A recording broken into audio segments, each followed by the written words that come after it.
short sellers do decide to hold through the record date, then when the issue date arrives, they must buy 5 million keychains from real shareholders of record in order to deliver them to fake shareholders of record. Dividend delivery status 2.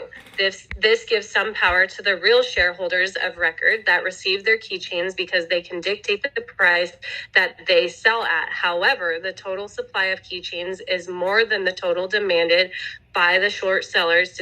So technically, the short sellers have some leverage. But let's see what happens when the number of fake shares greatly exceeds the flow. Assume that XYZ has 50 million fake shares in circulation through the record date or the record date instead of 10 million. XYZ still only creates and supplies 10 million unique keychains. So the short sellers would therefore be on the hook for the outstanding 25 million if they don't close their position by end of day on the record date. Dividend delivery status 3. We can clearly see that as long as the number of outstanding keychains is greater than the total supply, the holders of the keychains can sell them for any price that they want because the short sellers are obligated to buy them. It is also worth noting that if the short sellers instead opted to close their position before end of day on the record date, or the record date, I don't even know, is it record or record date? I keep saying both, but to avoid having to deliver the dividend, it would cause a spike in demand and as a result, a spike in the stock price. Now let's quickly talk about the mechanics of how the dividends are distributed behind the scenes. The SEC does not make information about fake shares, synthetic shares plus IOUs, publicly available to anyone. So the record date is needed to create a snapshot of the share distribution across brokerages. The company issuing the dividend hires a transfer agent and then hands them the dividend for all the real shares. The transfer agent receives a list with the number of real shares held at each brokerage and then uses that to allocate and deliver the dividends to them appropriately. If a brokerage is holding 4 million shares but only receives dividends for 1 million, then they immediately realize that they are holding 3 million fake shares. At this point, the brokerage holding the fake shares tracks down the brokerage that issued them in the first place and requests that the short seller deliver the outstanding dividends for those shares. These innocent brokerages want no part in the illegal activities of Shorty and the rogue brokerage, and they definitely won't stand for these criminals selling IOUs to their innocent customers. So once they track down the rogue brokerage, they demand that Shorty immediately does both of the following. Number 1, deliver all the outstanding dividends for the IOUs that he created. And number 2, destroy all the IOUs that he created by buying them back from the market. A massive short-term increase in demand like this would cause a tremendous spike in the price of both the company's stock and the delivered dividends if they are cashless. But if Shorty and the rogue brokerage do not cooperate, then the innocent brokerages clean up the mess on their behalf. If the dividend is cash, then the innocent brokerage pays it to their clients that are fake shareholders of record, and they keep the receipt. If the dividend is cashless, then they buy as many as they need from the supply at whatever asking price is offered and deliver to their clients that are fake shareholders of record while they hold on to the receipt. Then they go to the market and buy all the shares needed at whatever asking price is offered to destroy the IOUs held in their brokerage, and they keep the receipt. This process of cleaning up takes a while though, because it has to go through lawyers, management, hierarchies, and closed-door meetings, among other corporate fluff. It only begins when one innocent brokerage starts buying and initiates a domino effect that causes other innocent brokerages to follow suit. And once they're finished cleaning up the mess, they gather all the receipts and send them to the rogue brokerage while filing a class action lawsuit to force reimbursement. So hopefully that kind of sums it up. It says, again, this massive short-term increase in demand would cause a tremendous spike in the price of both the company's stock and the delivered dividends if they are cashless. In other words, once illegal IOUs are uncovered and exposed, the stock is guaranteed to experience an enormous short squeeze, which, there's obviously no guarantees, as Marc said at the beginning of this call. There's no guarantee that any of this is even going to come to fruition, but it is something that is worth looking into and working on and trying to, wave our arms around as much as we can to get CEO Adam's attention. So that's where we're at with it. That's why we're having this call. That's why we're having this discussion and hopefully tweeting, at CEO Adam, AMC, hashtag AMC NFT or whatever you want to say. And hopefully he hears us. That's the idea. So, hey Tara, I appreciate you reading that. Would you mind dumping that over in my DMs or posting it on your Twitter just so I could look at it through the link? Sure. Yeah, sure. And I'll tell you, it was it was posted by Bird Bear, but it was originally done by Hedge My Balls. So there you go. I just had to say that out loud. Give credit where credit's due. It's super in-depth, super informative, and has helped me even during this call to just kind of wrap my mind around this stuff, because it seems so vast. It's almost like thinking about the universe, you know what I mean? And that's how this whole like blockchain idea, it's very vast and it's a lot to kind of take in and understand. And obviously, you know, for anyone like myself who's newer to this realm in this space, it's a lot to take in. So I think just baby steps and learning as we go is important. But I mean, what better way? How do you learn to swim, right? You got to get tossed in the pool. So that's where we're at with it. So I appreciate it, Mark. I appreciate you kind of like grabbing us all and yanking us into the water with you and saying, we're going swimming, guys. We got to do this. We got to get wet. We got to get busy and get to work. So thank you so much. Well, and I think that the more that the group talks about it on stuff like this, you know, you guys aren't dopes. The more you talk about it, the more everyone learns. And then they'll figure out that, you know, how big and how deep and what is the scope of the problem. And, you know, Adam Aaron works for the shareholders, and stock price is a fundamental. And no one knows how many shares are really out and floating in this thing. No one knows. No one can even get close. So the first thing would be, you know, why can't anyone get close? And this plan just boils it all down. I mean, you'll know if this plan's enacted, who's live and who's dead real quick. Hey, Mark, speaking of, I have one more question, and I'm going to let you guys go and drop down so somebody else can ask. If they go forward, if Adam goes forward with this, which I actually think is a fair idea, the only fear I have is we all know that there are way more shares. At least I in my heart, I've been holding since January. I know in my heart there's a lot more out there than what's actually out there. This gets dropped in the hands of the lawyers. Can they delist the stock until they sort the mess out? I mean, that could take 5 years if they drop it to the lawyers again. They can't delist it. This is a simple dividend. This is not, right? You can dividend out kitchen sink if you want. You can dividend out anything. So this is a corporate action. And, okay, so there's no way. And given that someone could say this is a gray area, if the SEC is not going to regulate crypto, and they're not saying which crypto is okay to trade and not trade or this, that, and the other, I have a real hard time believing they're going to have a hard time with a dividend like this. I really do. Because I would come back and say, okay, you have a hard time with us putting out this dividend, SEC? Then tell us how many shares are really out. Just tell us. What's the number? I do want to point out, I've seen some clauses where if you have share lending on with certain clearing brokers, they can just give you a cash equivalency. I don't know if they can do that with a tokenized security, but you need to look at the little clauses.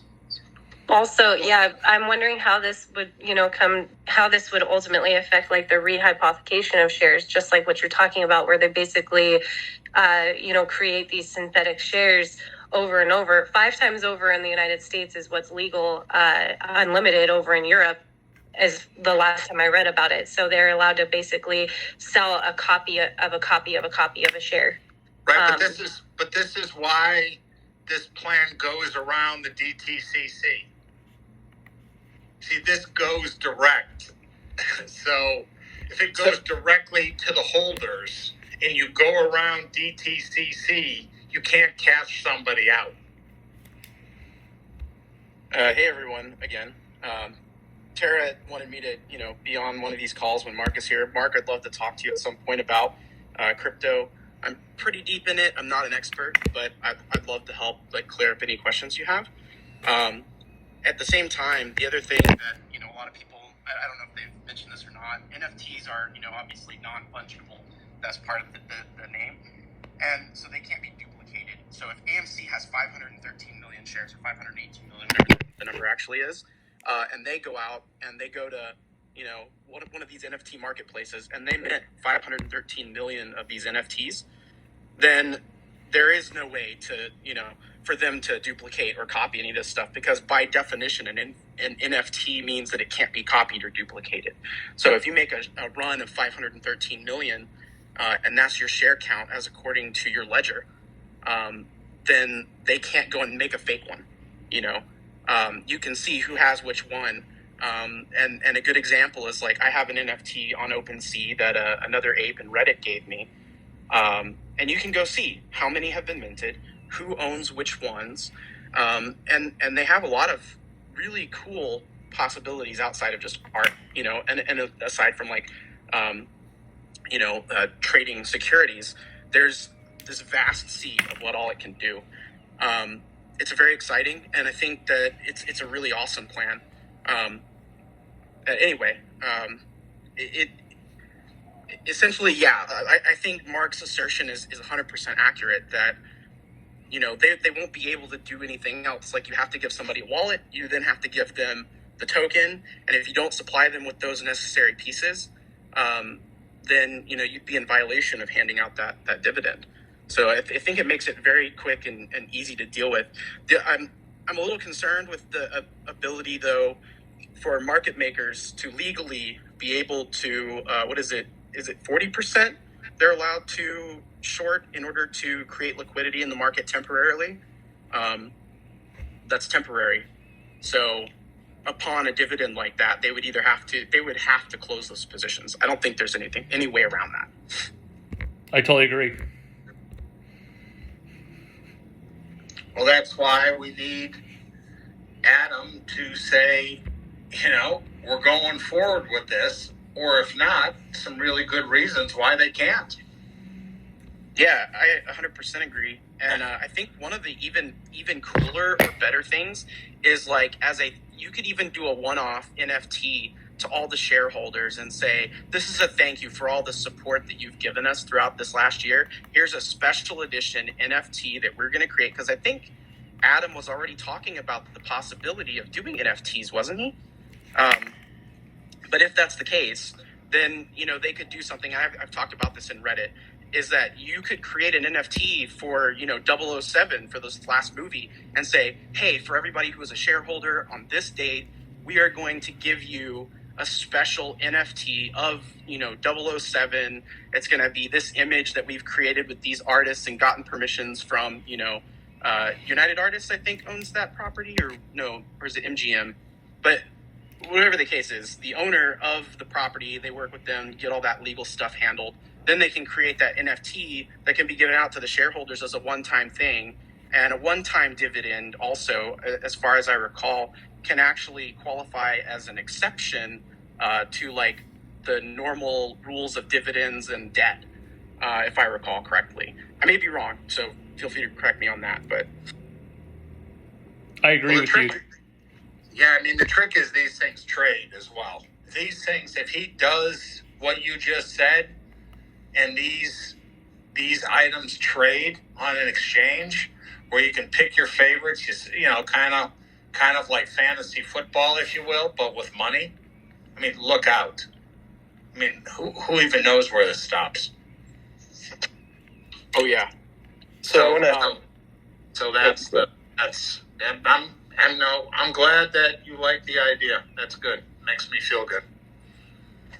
So I love that this is such a modern solution for an ancient problem of tying shares in some form or fashion to the blockchain, so that if this was happening before, obviously it couldn't have happened. AMC has been around for a long time, and the blockchain is relatively new in perspective. But if things like this were happening, or if new companies come out and then they issue some sort of IPO, but all of the shares that come out during the IPO are attached to the blockchain of some sort, it would really basically eliminate the problem of these naked shares that exist. Or synthetic shares. you eliminate the fuckery with this one case. This is the solution to the problem. And AMC can be front and center and leading edge in this whole deal. And how amazing would that be? That would really be a change brought forth by the apes. Well, the other thing on my end is I would dig a hole 10 feet deep and throw that tub-a-lard 5'4" Charles Gasparino right in the hole. I mean, that guy wouldn't know what even happened to him if AMC pulled off this plan. That poor bastard would just go back to Arthur Avenue. I wanted to point out that when you're shouting out to Adam Aaron and Ryan Cohen, you can't sit there and say, AMC crypto, AMC NFT, it'll cause the moon. They're not going to listen to that, right? They want to know ideas on how they can make NFTs and cryptocurrencies great within the company, right? So try to be very creative and give your suggestions and go that route versus saying, do this and we're going to moon. It just doesn't make sense. And we want this to be long term, something that'll last and be great after we moon. Yeah, I think that's the whole idea, is if he's the creator, that is something that will happen. I mean, because every time those things are traded, there's a percentage that is paid to the originator. So is that right, of ETH? It can be. So there's a lot of complexity and options in this, right? OpenSea is one mechanism. T0 is the mechanism that Marc is talking about. But they all have different potential blockchains, potential different levels. Ethereum is the base level of the blockchain, and there's like an L2, which is what's being worked on essentially with Loopring, which kind of talks about GameStop's story. There's it's unconfirmed officially, but it's all but confirmed at this point because it's been seen on GitHub and other places that are very verifiable. We don't know what they're doing with NFTs. We just know that they have an NFT marketplace they're working on. But the idea is pretty simple, that Loopring is an L2 blockchain, which means that it operates mostly independently of Ethereum, but it works on top of Ethereum. And because of the way that it's structured, the transfer fees all happen using the Loopring token as opposed to Ethereum. So the transfer fees, the transaction fees can be under a penny, really. Like if you look at the one that I use almost daily, it's a chain called Polygon, which also is referred to as Matic. And when I do a transfer of, it doesn't matter how much assets, it's usually under a penny for me to transfer it back and forth. So, and it's very fast too. That's the other thing. It finalizes a block in a matter of seconds. So, moving to a platform like that, we're talking about near instantaneous trade settlements and block finalization, and the fact that you can go and see it publicly and audit that data and see where things went to whom. But back to the NFTs, they can be structured to where a portion of proceeds goes back to the original creator, but they can also just be structured to not have that. It just depends on whether the metadata is being included or not and what that metadata is going to have. So there's not always the metadata, it's the smart contract that executes underneath it. The metadata is just in the finalized token. Yeah, my guess would be that they would not do that then, considering how much people, buy and sell stock. It would just seem like it seems like it would be a lot, but I don't know. I'm not sure how that would play out. Yeah, the token royalties for NFTs really is a mechanism that we're seeing that's super popularized right now because of the fact that the best use case, or the most loud use case really for NFTs, is art. So it solves the problem of royalties, secondary royalties on secondary sales of art. But again, like Brett, super educated gentleman, was saying, it doesn't have to be in that fashion. It's really depending on how you want to tier the use case.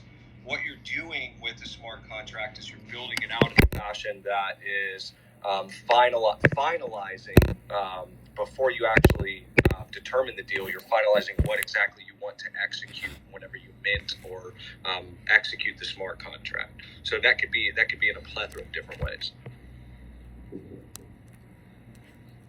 I think some cool like ideologies to be able to execute for AMC that I see, first and foremost, like we were discussing before about like the movie tickets themselves, not too much so on the stock side, but just as revenue generators for them as an entity.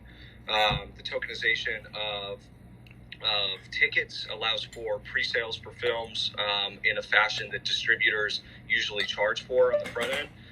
So now we get to see the theaters get to see real figures, and they get to monetize tickets again in a very different way than they've been able to in decades. Go ahead. I was going to say, past that too, merchandise, like absolutely the most best use case that we've seen from some of the projects coming on Vima is merchandising and being able to really get into a new fashion of digital ownership, because that's what immutability allows you to have. That's what one of the benefits of NFTs. You can actually feel like you can tangibly own something in a digital world now. And expanding on that alone allows for a lot of really cool revenue generators. Discount memberships, which AMC has already done a couple of times over the year. I know I've had personally, like the annual membership pass gives me access to flat rate fee and come see X amount of movies a week. So that could be tokenized, which like drastically reduces the cost to issue those and manage that, because it's managed on more transparent ecosystems too. But yeah, there's a bunch of really cool stuff that can be used that way. Tokenized gift cards.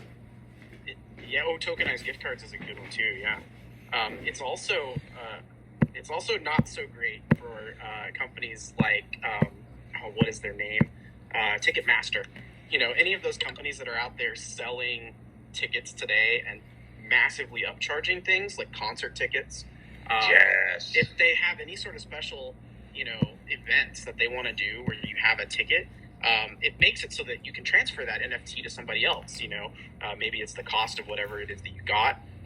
Maybe you're going to make some sort of profit on it, but you can configure that ticket to then have that, some of that extra revenue rolled back into AMC. So I see that as a win for AMC and a bad thing for places like Ticketmaster. They don't want that stuff to happen. Absolutely, man. Now you're getting to touch my most exciting part about NFTs in general, dude. Like, I absolutely love this. So a little backstory. I've spent my entire life as a salesman in one level or another, and I have recognized the middleman position as being completely and utterly superfluous. It's laughable to take somebody else's product and connect it with somebody else's money and take the majority of the pie for doing that. Blockchain in general, the peer-to-peer nature of these transactions mean that we have what I call distributed trust systems. A lot of people use the terminology trustless systems in there. I prefer to use distributed trust because that's what it is. We do not need to pay a premium for a third-party service to validate a transaction for us, or to tell us that it's a trustworthy vendor, or to make sure that we're going to get the deal that we requested. And this is cross-industry to everything. We absolutely get into the most exciting stuff when we start talking about just decentralization and distributed trust. It abolishes Ticketmaster. It abolishes scalpers. It really just does a great job of keeping the customer connected with the actual company itself in a way that used to happen whenever there was not so much competition and we didn't really get only buy things that were sold to us, which is like 80+% of everything we get now. Back in the day, it was, you could go and do a handshake deal with a farmer and swap produce. It's great. Nowadays, you have to mitigate the agricultural department of the government, and you got to make sure that he has his holdings and all this other crazy shit that just dilutes the transaction process. But really, all that is a bunch of middlemen dipping their hand in the cookie jar to take their piece of the pie. All of that goes away with distributed trust, with direct relationships with your customers. So I don't know if you guys can think of a movie that you were really excited to see come out, usually like prequels or sequels after another movie, and it comes out and it's a huge flop because they really didn't have the budget or funding, right? It had the people wanting it, but it just didn't have the funding for it. So imagine if they, before even making a movie, you can invest in it, pre-buy your tickets for this movie, and the more people that like it, the more money it gets funding. So it gets better and better, right? So now we have a direct connection with the actual movie market, and they might even incorporate where we can submit ideas to it as well and be part of that process. I'll tell you, that's literally what we're building at BEMA. It's a marketplace as a launch pad and an accelerator for ideas to become films or other media projects.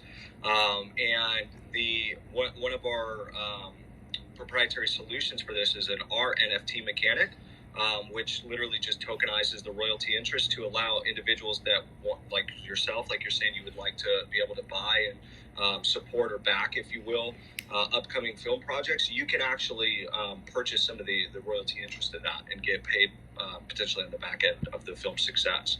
That's what you can. What I was saying is you can actually get money back, and if AMC had a currency that you can get that money back in, and so that way they can keep it, housed within their own economy, and you can technically pull it out for cash or stock options or something, but it just kind of keeps it locked in a sense. It keeps the market liquid overall, but it gets you part of that process, and you can earn rewards back for it, where you can reinvest in other movies, right? Double down somewhere else. The ideas are endless. Yeah, no, exactly. Like I said, dude, I'll ape this entire platform we're building out, but I'll ape every film into AMC if they're interested, bro. Let's go. I do not have a preference for distribution. I love that. That's awesome. I think this call has been phenomenal. I appreciate so many of you for coming up. I mean, you guys are it's like a plethora of brainiacs and information and just stuff happening. It's so real time and amazing how fluid these calls are. I just appreciate so many of you for coming up here, because I'm definitely out of my comfort zone a bit with the NFT stuff, but I just appreciate that you all have taken the time to add to the conversation and make it all make sense for everybody listening and a part of this. And obviously, hopefully we can have more discussions like this. I do want to announce really quick that David is going to be running a call with Trade Tiger in regard to the letters to Congress and the website that Trade Tiger worked really hard on. So if anyone, that should be starting in 1 minute. He may have actually just left this call to go start it. So if that's something that you all want to head over to and value, I can judge by the numbers in here. We can all, ditch this call and head over there. If you guys are interested in sticking around and talking about, what we're discussing here and continuing this conversation, then we can do that. And I can join over there to show support on my other phone. So I'll just judge by the numbers of people and we'll go from there. But I love this conversation and I would love to see it continue as far as, the blockchain and all of it. It's super informative. Yeah, I noticed that there's not a whole bunch of and I don't notice a bunch of NFT Twitter people in here, not too much. So that being said, if anybody's really interested in learning more about NFTs or like this crazy weird subculture that has existed from that, I'm more than happy to be a resource to answer questions and help navigate this really ridiculous. Thank you. That's awesome. Kat, were you about to chime in? Oh my gosh, Kat, we didn't even talk about the parade. Sheeb Army. Adam Aaron's accepting Sheeb Army. Did he tweet it? Yes. Yeah, I just tweeted it. Oh my god, that's my baby. Let's go. Yes. Oh my god. I just thought you'd be excited. That's so, yes, I'm so excited. Oh my god, thank you for telling me. He is my favorite human on this planet. Wow. I mean, other than all of you guys, obviously, you guys are number one, all of you. Did they drop Doge yet? Because I knew he said it was next, but I don't know.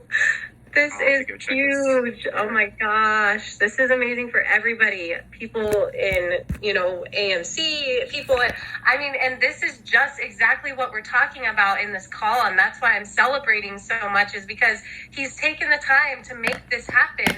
I mean, he did it so quickly. As far as I know, Shiva was not even mentioned. I tweeted at Adam.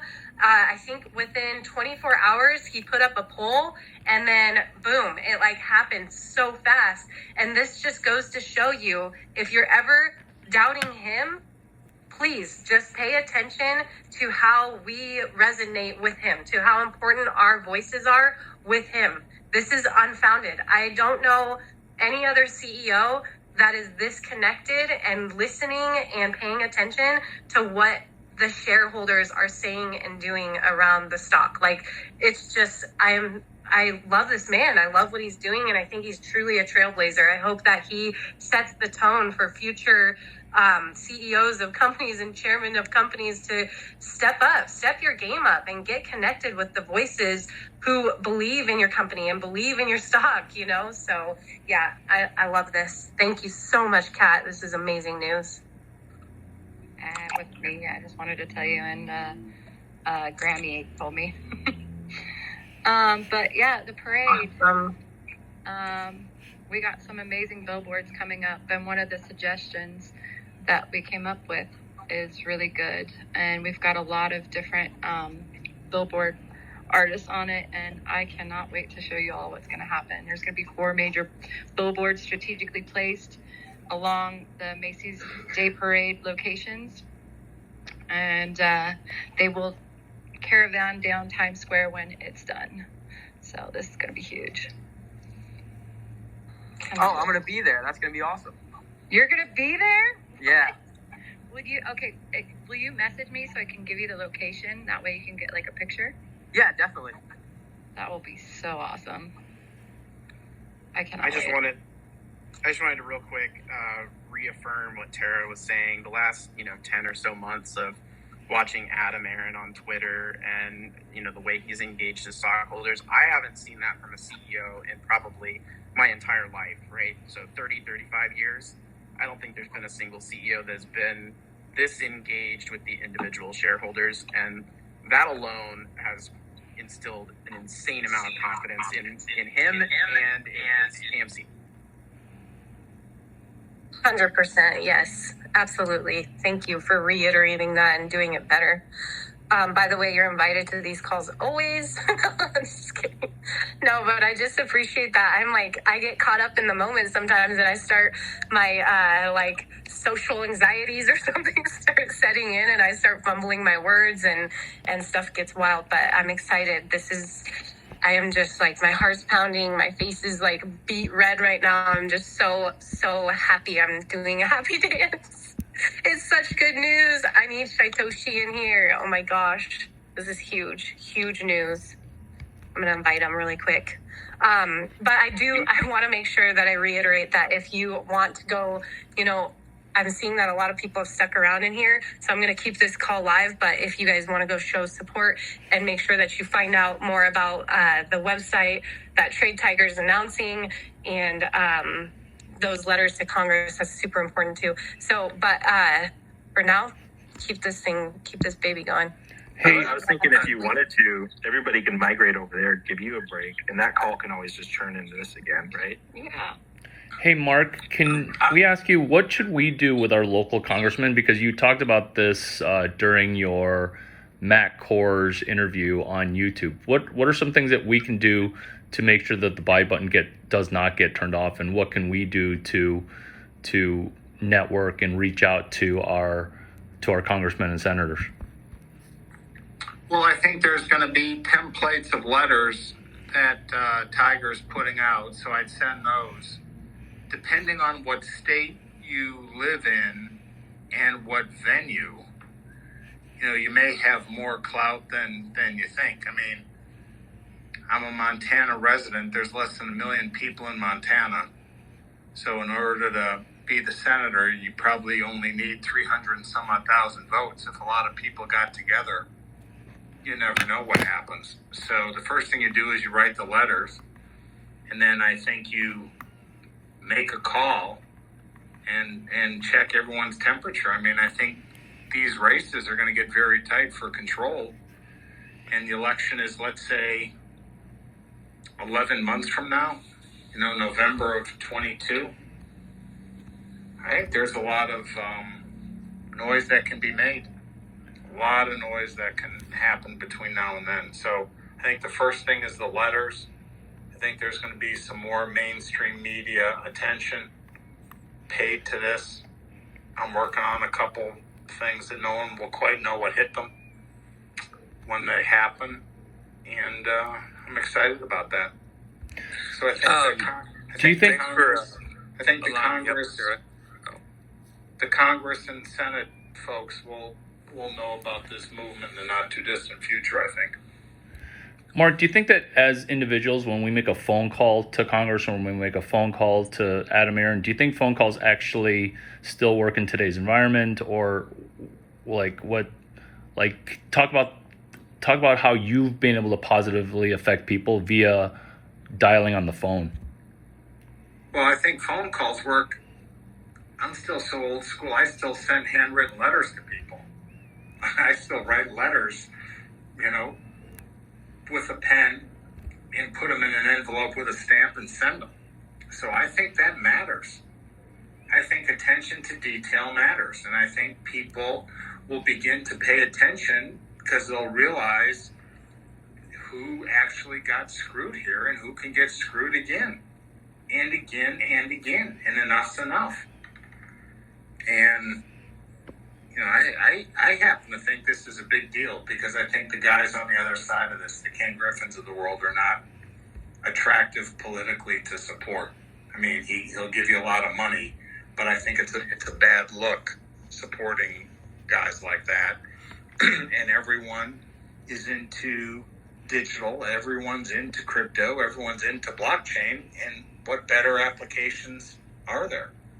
And people from, I will say this without screwing anything up, there are some forward thinkers from the old guard and old guard firms that are totally grooving on my idea. And when these guys come forward with stuff like this, I think, glass is going to break hard. So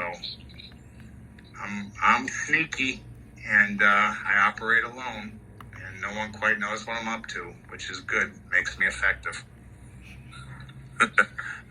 Thanks for allowing me up, Tara. I had a question for you, Mark, about the NFTs and tokenized securities that we were talking about earlier. I just really quick before I let you talk. I'm sorry, Dick. I know you've been waiting, but I thought everyone would be interested to know that Rich Light Greenfield, whatever his name is, I can't even remember, and he blocked me a long time ago. His partner's in the call listening. He's the one who gave AMC downgrade to penny. I think everyone here can remember when we were supposed to be at a penny. Still can't remember that happening, but I just thought I would welcome him to the call and just say, hope you guys are doing well over there.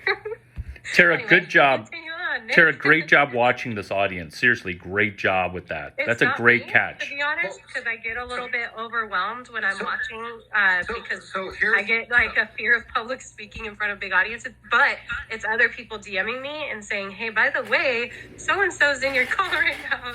And yeah, wow. Tara, here's the thing with that. So their price target is a penny, right? The price target. They can't get any lower, but they do. I guess zero. No, the penny's pretty good. They Okay. do at their core. I'd buy it all. They do want to get it right. So if Greenfield's sidekick is on this call and he listens to it, he'll go back to his guy and say, "Hey, right? If they enact this plan or start talking about enacting this plan, the stock may triple or it would double. And we would go from looking dumb to looking Melvin-like dumb.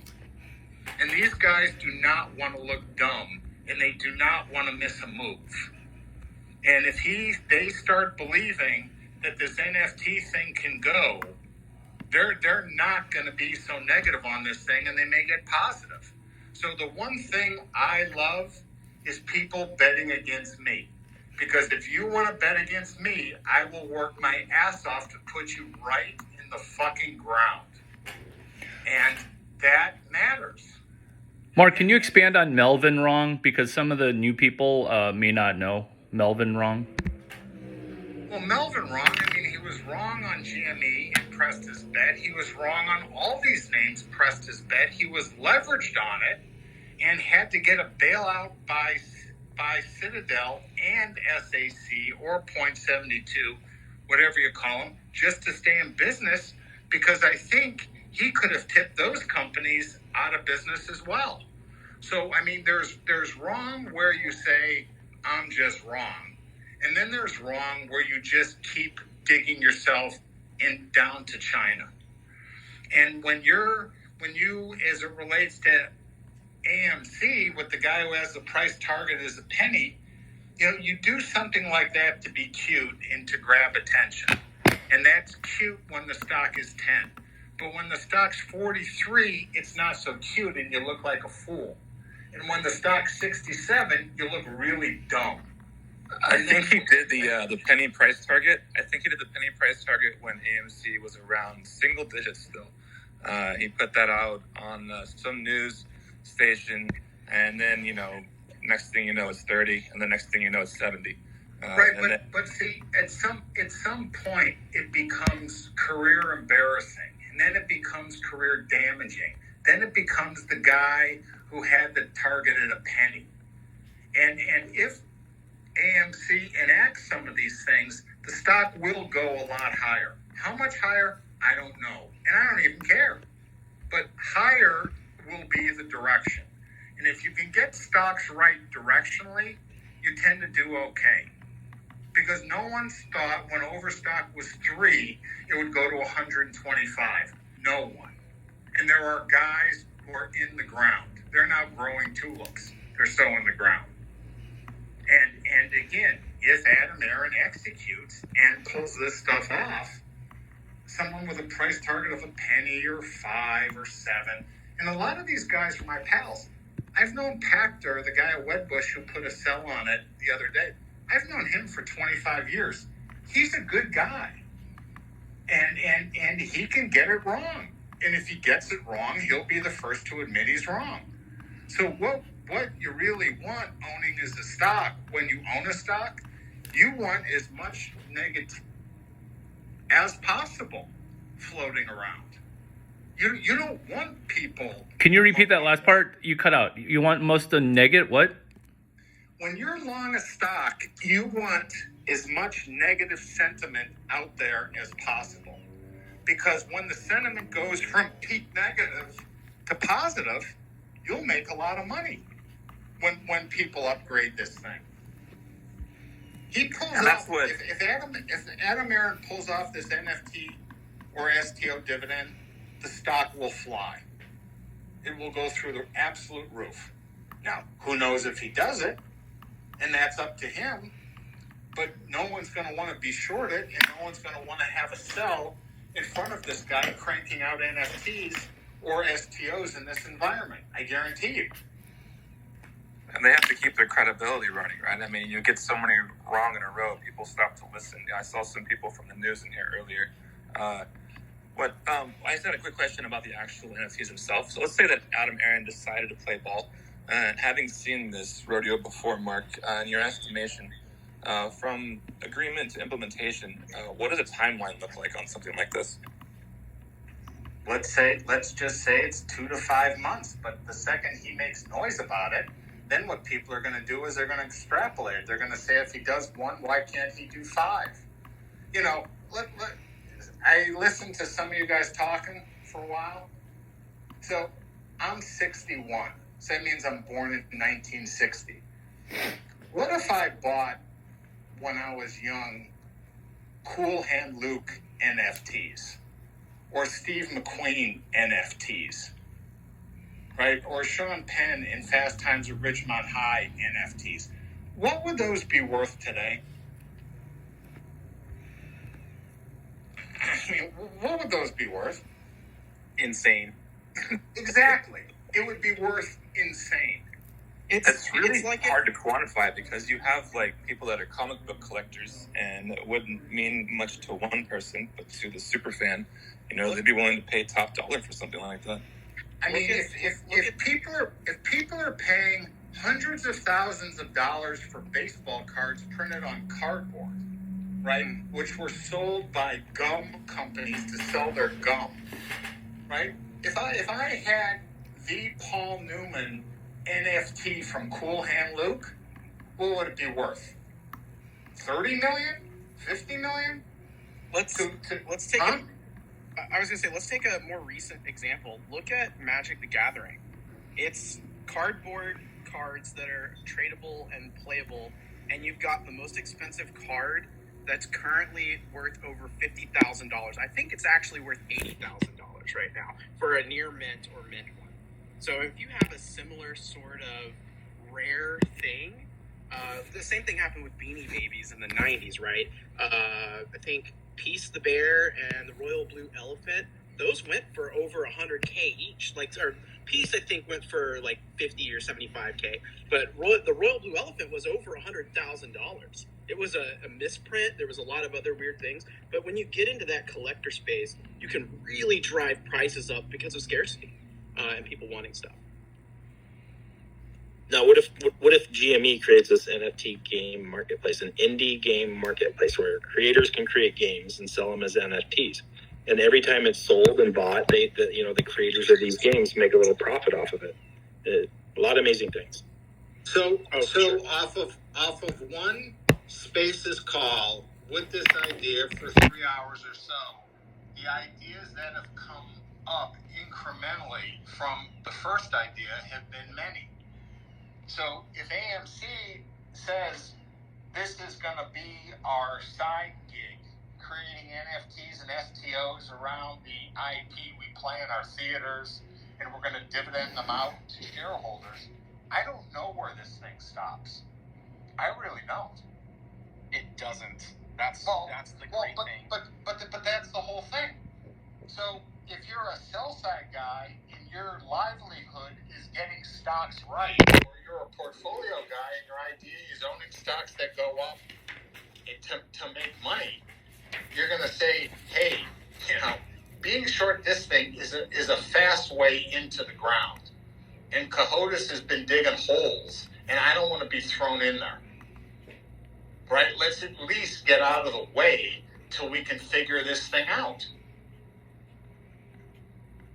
I mean, that's the way I would look at it. I mean, you don't want to die on the hill. So I can't agree more with that, Mark. I'm so bullish.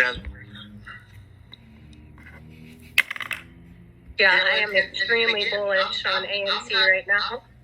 I'm not out to make anyone bullish on this thing. I'm not out to say any target or this, that, and the other. I'm out to solve the fuckery that went down.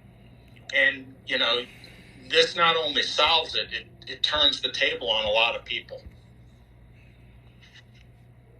Also, the adoption of something like this from not just Overstock, but AMC, and if GameStop, delivers a similar result, we could see a faster shift into all securities being traded on the blockchain, which would completely eliminate the short, the naked short selling, and any other, and a lot of the short selling that exists today, while also enabling a lot more security, visibility, and trust in a system that has mostly, it's pretty much completely lost all its trust at this point. So it can only go up from there, especially if they start realizing a lot of, big name firms like AMC, GameStop, if Tesla started doing it and some others, as more of these start to see the successes and the benefits of being on fast acting, fast confirming blockchain, we're going to start to see the move over to that happen a lot faster. We're going to see regulators be forced to take action in a positive way that is beneficial to everyone, and it's gonna change the way that our lives function, because NFTs in terms of like a dividend, or NFTs in terms of securities is definitely one aspect. But I mean, we've got deeds to homes, your identity. You could set, instead of having to give out your social security, you could, at the time of birth, be given an NFT that represents your identity. And then behind that is your social security and other things held privately. And all you have to do is present that NFT as to who you are. And then they're able to, in a secure way, look up your details. And I think that is one of the biggest things that solves one of our biggest problems in this country, which is identity theft. So, I mean, we've got tons of possibilities with this thing, and too many people are over-indexing on the art portion. But I think that we can use the art in a positive way to bring positive messaging around all of the benefits of this in a way that it gets everybody on board. It's going to take a lot of effort and a lot of time, and, you know, some folks who maybe aren't as technologically inclined aren't going to have as easy of a time of grasping it and getting on board. So that part may drag, but for a lot of the younger generation, we'll be on board super fast. You know, I gotta say, you had like $1 million idea there, man. That's something that it's not, to score a government contract to eliminate identity theft. That's a really good idea, man. I wasn't the one who originated that idea. I want to put that out there. I've seen it thrown around in our cryptocurrency multiple times and in web pages and in discussions I've had with people. It's not a brand new idea, but the ideas are out there, and the limits to this NFT stuff is virtually non-existent. No limits. So Tara, it's about 1:30 in the morning where I'm at. Do I have permission to check out and get some rest after that poor Oakland Raider whooping last night, which kept me up? Aw, poor Raiders. Absolutely. Thank you so much, Mark. I really appreciate you coming here and doing this with me. Thanks for having me. It was a lot of fun. I'm glad I finally was able to open the can and tell everyone what I'm working on. So now everyone knows, and hopefully everyone pushes it forward, and you know where to find me. So everyone, what's a good thing that people can say to CEO Adam right now? If 819 people tweet something out to CEO Adam, what would be something to grab his attention? Should it just be AMC NFT? I don't know. That's for people who are far more clever than me. You guys figure that out and let me know by the time I wake up. So anyway, it was a lot of fun, and thanks for having me, and congratulations on. I really wanted you to stay because someone might have been dropping in if he chooses to do so. I really wanted you here for that, but I'm not. It's not for sure. Whoever's gonna show up, when are they showing up? Well, they're getting a phone call to possibly come, so I'm just waiting for a response. Okay, you let me know when you get your response. I'll hang on, but I just wanted a tough guy like you in here for if and when it happens. Well, okay, I'm scared, Mark. Protect me. No, who's showing up? I can't say. While we're waiting for this person to show up, Mark, should we send a letter to Adam Aaron, since he seems like a mail guy? I would send him a letter. I would send him an email, and I'd basically say, I think the lid's off the pot, and once that happens, there's sort of no turning back. So let's have an adult discussion why this makes no sense, or why this should not be implemented at once. There's enough technology guys on this, and there's enough forward-thinking people to be able to do it. Have him say why it can't be. Just because someone says no, we need more people saying why. I mean, I'm not a guy who settles with no. So you just say why. And because a lot of you guys have really good ideas that are very basic that he can do. And he really owes the stock in the company to the apes. Because if it wasn't for them, this thing would have been toes up. There's no doubt in my mind. So he cashed out of some shares, totally fine. He can sell all his shares. But he should listen to you guys and have an adult discussion of why this can't be. You know, why? Or come on. And he doesn't, we all understand what Rule FD is, and he can easily skate his way around it. Wait, did you say Rule FB? What? FD, the full disclosure stuff. A lot of times CEOs hide behind Rule FD that they can't talk. They claim they can't talk about business because they leak inside information. Well, you just simply don't. You just say that you talk about the good and bad of the idea, and we haven't made up our mind.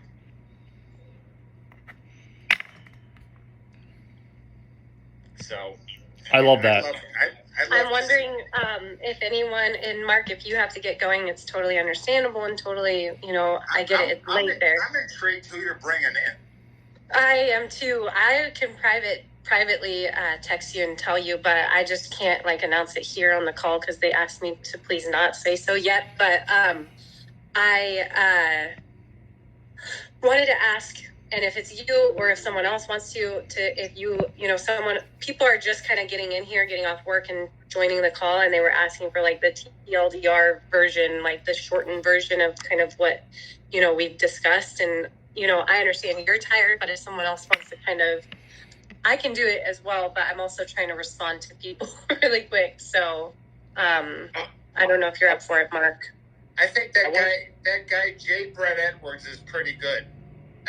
How about this, Mark? If you skip out of here and he shows up or says he's going to show up, I will let you know.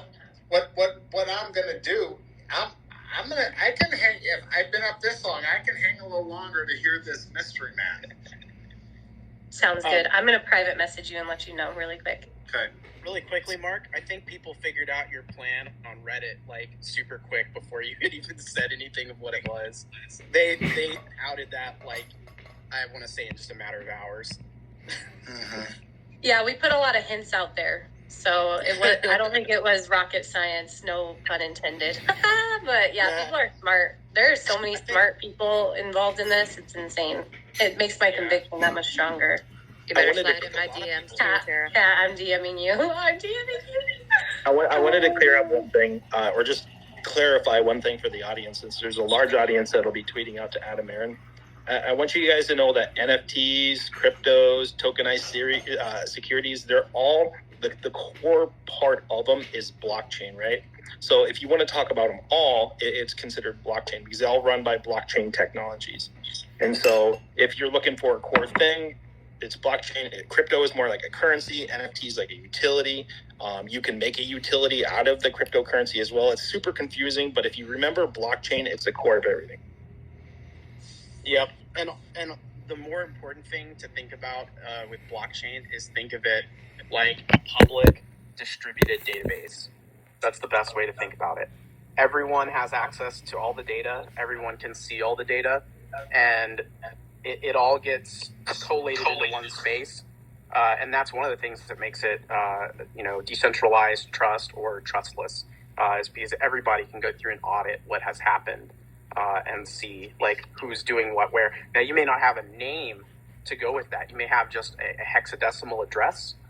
So think of it like, your postal address. It may just be like that, but depending on the particular technology. But you still know A sent something to B in this amount, and C sent something to X in a different amount, and all of that gets written down, and lots of people have copies of it. And one of the things that is holding a lot of these technologies back right now is the transaction speeds. So as we see things like Ethereum hit with their L2s and everything, you'll see the transactions that can be processed per second go to about 5 times that of Visa, which is kind of the goal. If we can exceed what Visa can process in a second on blockchains, then we start to see much more adoption because now it actually replaces fully a global payment system and is transparent to everybody. Well, let's put it this way. I am intrigued enough to stay on the call. I'm just going to down a can of spinach like Popeye and gut it through. Is it Gasparino? Fuck no, that clown. I'm so excited.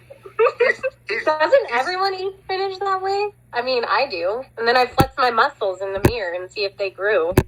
Yeah, you're gonna go Popeye on somebody. Yeah, you know, there's Popeye and his gal olive oil. Yeah, there you go. And who's the baby? There's a baby. Is it like Pee-wee or something like that? Sweet pea. Sweet pea. That's it. Oh my gosh, that's awesome. Yeah. So, Yeah, I wish I could. The person who's let me know has asked that I just don't say anything. So I'm trying. This feels like when you're trying not to tell someone what you got them for Christmas or something or their birthday, and I'm like, it's so hard for me to even keep my mouth shut right now. So I'm just gonna stay muted for a sec. But yeah, hopefully it works out. We'll see. We might just be sitting here for a while. So we could also have his sidekick or whoever. He could pinch hit for him if he wants to take a shot. Hey guys. Hello. Hey there. What's going on?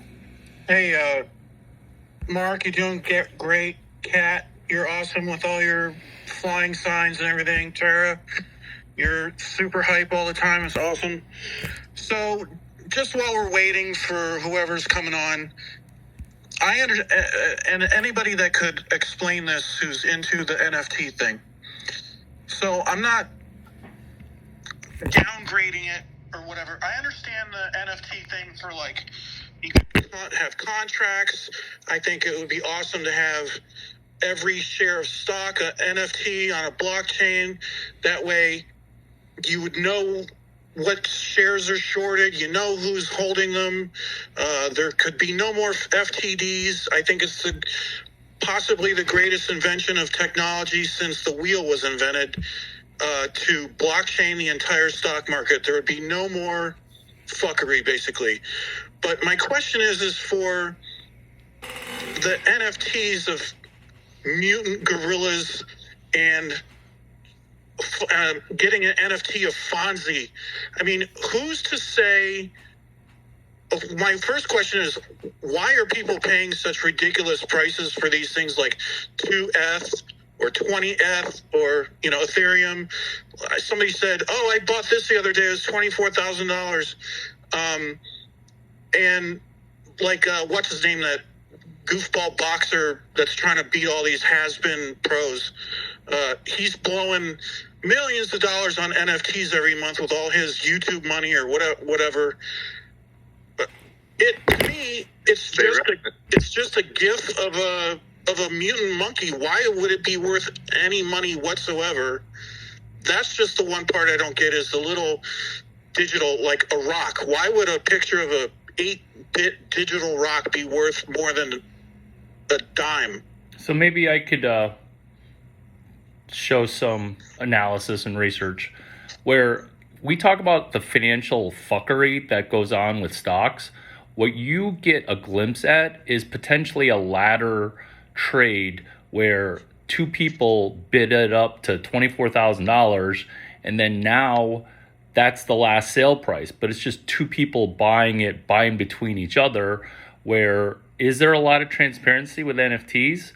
Whereas this is just a purely utilitarian, purely a functional token of tagging a legit share. And so just because it shares the word NFT, you can just use it as a ledger. You could cheat people on a ledger, or you can trade and mitigate fraud using ledgers. So just because you hear NFT and those asininely inflated prices does not necessarily mean that this effort of tagging a digital gift per legitimate AMC share does not have credibility. Well, most of them are minted off of cryptocurrency, right? So they hold the value, that the underlying values. It would be the same with the tokenized security. If we mint the NFT off the tokenized security, it would be based off of that. So not entirely accurate. The NFT itself is devoid or separated out from like a cryptocurrency. It is being driven by its own market, its own values. The loop ring marketplace stuff, that's part of that. Like, they're allowing for exchanging of NFTs. It's all speculative. That's what this whole art market is right now. There's some nefarious uses for sure, but there's also people who are speculating on, this early stage digital, token having some value down the road. Some cases people are using it as tax write-offs because it's art. Some people are using it because they think that this digital art is going to someday be worth, 10, 20, 30, 100,000 or even $1 million. You don't know where it's going to settle at the end of the day, and people are taking some really extremely risky bets, which, kind of talks to more of my overall market sentiment over the last, a little over almost 2 years now. When we first went into the pandemic, I started to see that the markers that I've been looking at for the health of the economy had all started to turn to that, to my overall stance of the market just about to, crumble beneath us. And I've been looking at this, almost for the last 10 years, because 2008 was unresolved. But the whole purpose is like, it's hugely speculative. Lots of people right now are massively speculating across all of these markets: crypto, NFTs, and securities. And what we're seeing is the precipice, mostly, of a bubble. How bad that bubble ends up being is going to be determined by, at what point do people pull out? At what point do a lot of people get, screwed over really hard and get rug pulled? At what point does the government step in, if they step in? And if so, how effective are those measures? I have no confidence that they will have effective measures, because let's look back to 2008. Did they resolve the big problems from 2008? No. So if they failed to do it in 2008, they've reverted a lot of their laws that were there to protect from 1929's stock market crash, such as, Glass-Steagall. Like, what hope do we have of this not being a horribly bear market? Granted, I'm being very bearish in my sentiment, and take that with a huge grain of salt. Normally, I'm a very positive person in terms of the markets, but all of this fuckery we've been seeing, all of this, everything that's been happening, we're seeing trading at all-time highs, but we still have massive unemployment. There's too many big macroeconomic signals that lead me to think that this could be them trying to hedge against a market crash as well. Like, we just don't know, is what it comes down to, and we probably won't know for several years until dust settles from everything that's happened, starting since the beginning of the pandemic. At which point, then we'll be able to have a historical context of what actually went on there. Great points. Okay, I've got one more question, and it's completely different topic to anybody that understands quantitative easing in the Fed. So when the Fed says we're buying $80 billion worth of assets a month or whatever, are they just buying junk and garbage off of people, and now they own it and just giving the people money, and they're just buying bad or unwanted assets out of the economy? And if so, is it possible the Fed got stuck with Evergrande bonds and Chinese junk bonds, all the building bonds and all that garbage? Hey, Mark, you want to take a crack at that, since I actually have never heard you talk about quantitative easing? I don't talk about quantitative easing in the Fed, in the government, because, frankly, I could give a fuck, because all that stuff does is get your eyes off the ball, and all I do is pick stocks. So the government does not own Evergrande bonds. They buy, the government's main deal right now is to keep the stock market up. That's their main focus. They will do whatever they can to keep the stock market up, because it's the biggest wealth creator there is, and they figure that out. So whatever it takes, they will do. So doesn't that give them ownership of pretty much everything they've spent money on? Yeah, but, if you buy at 50 and you think 50's high, I mean, what's your name? Grape? Is that your name? Grape? What? Yes. What's your real name, sir? because I don't want to call you Grape. Yeah, Chris. Okay, Chris. People have been worrying about this stuff since 1991, which is when Saddam started dropping bombs and creating problems about the government, this and that and the other. And it's all between a print money, kick the can down the road, don't worry about it, we'll make the same mistakes again, and we'll let the next generation pay for it. And it never changes. And what are your thoughts? Oh, what are my thoughts? oh no, I thought you were done. Honestly, my thoughts, I'm cynical as fuck. I don't trust many people in the world. I own 5 stocks, and I could care less about anything government related, because if you count on the government or pay attention to them, they will greatly disappoint you. So I pay no attention to the Fed, no attention to what they talk about with rates. China, I could care less. I'll just focus on my stocks. Can I bring something up that's being asked a lot?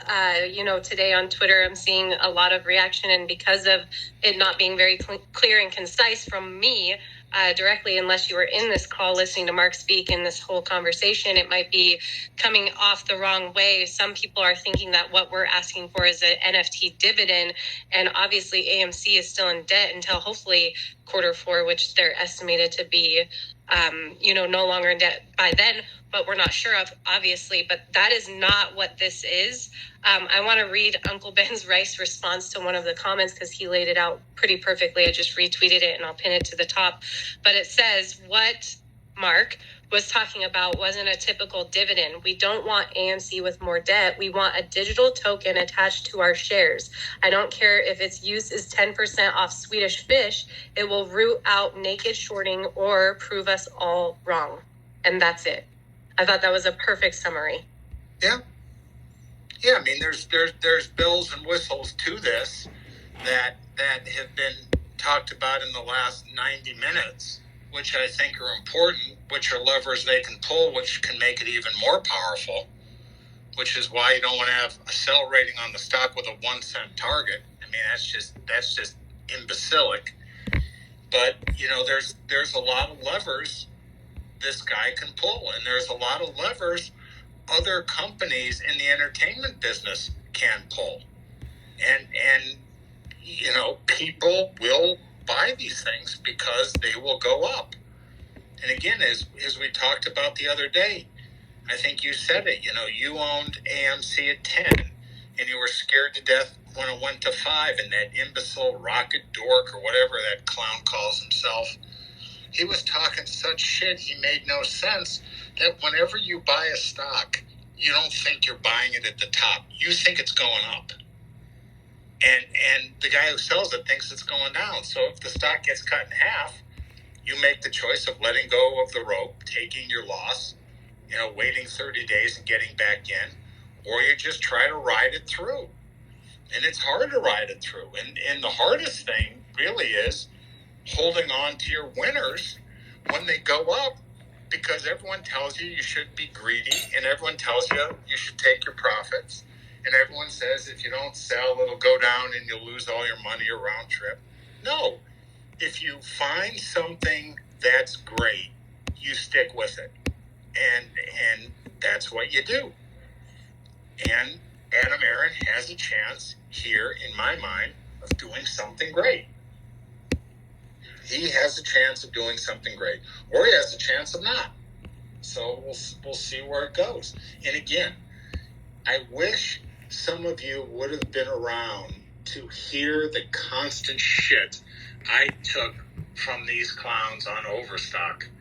Day after day, year after year, just constant. And now they're all gone, nowhere to be found. I mean, they're 10 feet under the ground, nowhere to be found. And the stocks, I don't know, 3 to 15 to 106. And it matters. And it matters perseverance and seeing something through. So if you believe, you hold through it. But, this NFT, STO thing can be a very big deal. A very big deal if done right. So I know you're not a fan of government, but I was just reading an article that Biden's appointee is trying to consolidate banks underneath the Fed. What are your thoughts on that? Honestly, I could care less. I mean, they consolidate banks and there's fewer banks. There'll probably be more takeover of banks and banks will go up. But I find banks to be boring. I'm not interested in boring. Yep. I'm interested Jumping back on the Fed, QE, and rates and everything, really the only things I look at, FYI, is whether or not we have QE going on. It's not as important what they're buying, because essentially the government just can write blank checks, which is, again, why Marc, I'm assuming one of the reasons why Marc doesn't really care, right? Because they just keep, increasing the debt ceiling. They keep issuing more bonds, and they buy up other bonds, right? And because it's backed by the government, everybody says, oh, this is great. It's not going to tank. It's not going to crash. And that works as long as we don't default on any of our debt. And we haven't defaulted on any of our debt in our existence. However, there are, the negative sides of that, which is the increase in inflation. The more, money supply you put out there, the more it's going to cause inflation. So while it is basically propping up the markets and keeping things from falling out from underneath, and then for everybody to start panicking, making bank runs and stuff like that, it's critical to understanding the macro, or maybe not critical. I consider it to be important in understanding the larger macroeconomic view of markets. So understanding, are we easing? What is the prime rate? If you know those two things, that's really, in my opinion, all you need to know as to the situation of like what the government's involvement is in terms of monetary policy, right? So if the Fed is doing quantitative easing and the rates are at zero like they are right now, lots of inflation, bad, it's generally bad for prices and it's going to cause, general problems, but it's not going to crash as long as that's happening, usually. I mean, look, I'm so cynical. The rich are getting very rich. The poor are not participating. The middle class are not participating. And when the middle class does well in a meme stock or something weird, they get absolutely screwed. So the people who have the money, right, are just making a bundle in here. They're making fortunes. And then it breeds people who want to make a lot of money, who then go and speculate. And depending on when you speculate and what you speculate in, the people who speculated in crypto have made a fortune. And, I've never understood crypto, and I wish whoever's in it nothing but the best. But I'll never get into something I don't understand. So I don't understand it, so I don't play. But, the government's a funny thing. There was a criminal who I was after at my medics, and it's been well publicized. He bribed the senator for $15,000 to sic the FBI on me to shut me up, and I wouldn't shut up. And I still won't shut up. And now the guy's in jail. And the senator had to resign. And the FBI won't exactly come clean with exactly what went on. And, if they do that shit to me, God knows what they'll do to other people. That's just the FBI. So I don't trust any of it. But I participate in the capital markets when I think I have a jump. And it hit me the other day, after hanging around all you guys, that this ANC could really work. And that's why I bought it. And I'm not playing it for $100,000 or $1,000, none of that stuff. Because you can't, you'll come across as crazy if you start popping off those numbers. But this thing, if Adam executes, could go up a lot. It could really go up a lot. And we'll see. So it's much better for everyone to focus on what they own, what they're short, what they like, than the stupid government. The government's a waste of time. Let the people in the media write about the government. Yeah, okay, really quick, Mark. I just want to let you off the hook. The person who was supposed to come, they haven't heard back from them. So, unfortunately, until then, I don't know. So we'll just have to. I have a feeling that person who you messaged me about, I don't think he wants to really step in the ring on this matter. Yeah, and that's the thing. So I'm explaining to the one that I have contact with, why it could be beneficial and actually helpful. But of course, you have to understand. But he hasn't heard back either way, and this gentleman's flying and busy as well. But so I mean, until then, we'll just leave it at that. But it would have been fun, and it would have been extremely respectful because I don't do it any other way. So well, I think you haven't put out an open invitation to that person. Anytime he blocked me when I told him I love him. Yeah, well. Just say we're ready. Literally, that's the only time I ever tweeted him. I said, I don't know if anyone's told you lately or something like that, but I love you. And then he blocked me. So, well, it's okay. What can I tell you? Anyway. maybe his wife got jealous, I mean, I can't say for sure. No, I'm just playing. But thank you so much, Mark. I just want to let you know. And if you want to hang around, but I know you're exhausted. And no, I think at 2 a.m, I think it's time for me to cash in my chips. But it's been a lot of fun going back and forth with you guys. And hopefully we move the needle here. Yeah, for sure. That's the idea. And I think, honestly, grabbing attention, like that's the whole, I feel like, mission accomplished today. We got some pretty heavy hitters in here listening and ears on this. So that was pretty important. And thank you. I thank you for that. My final comment is, no matter what, November 15th is Cat Day. So Cat star.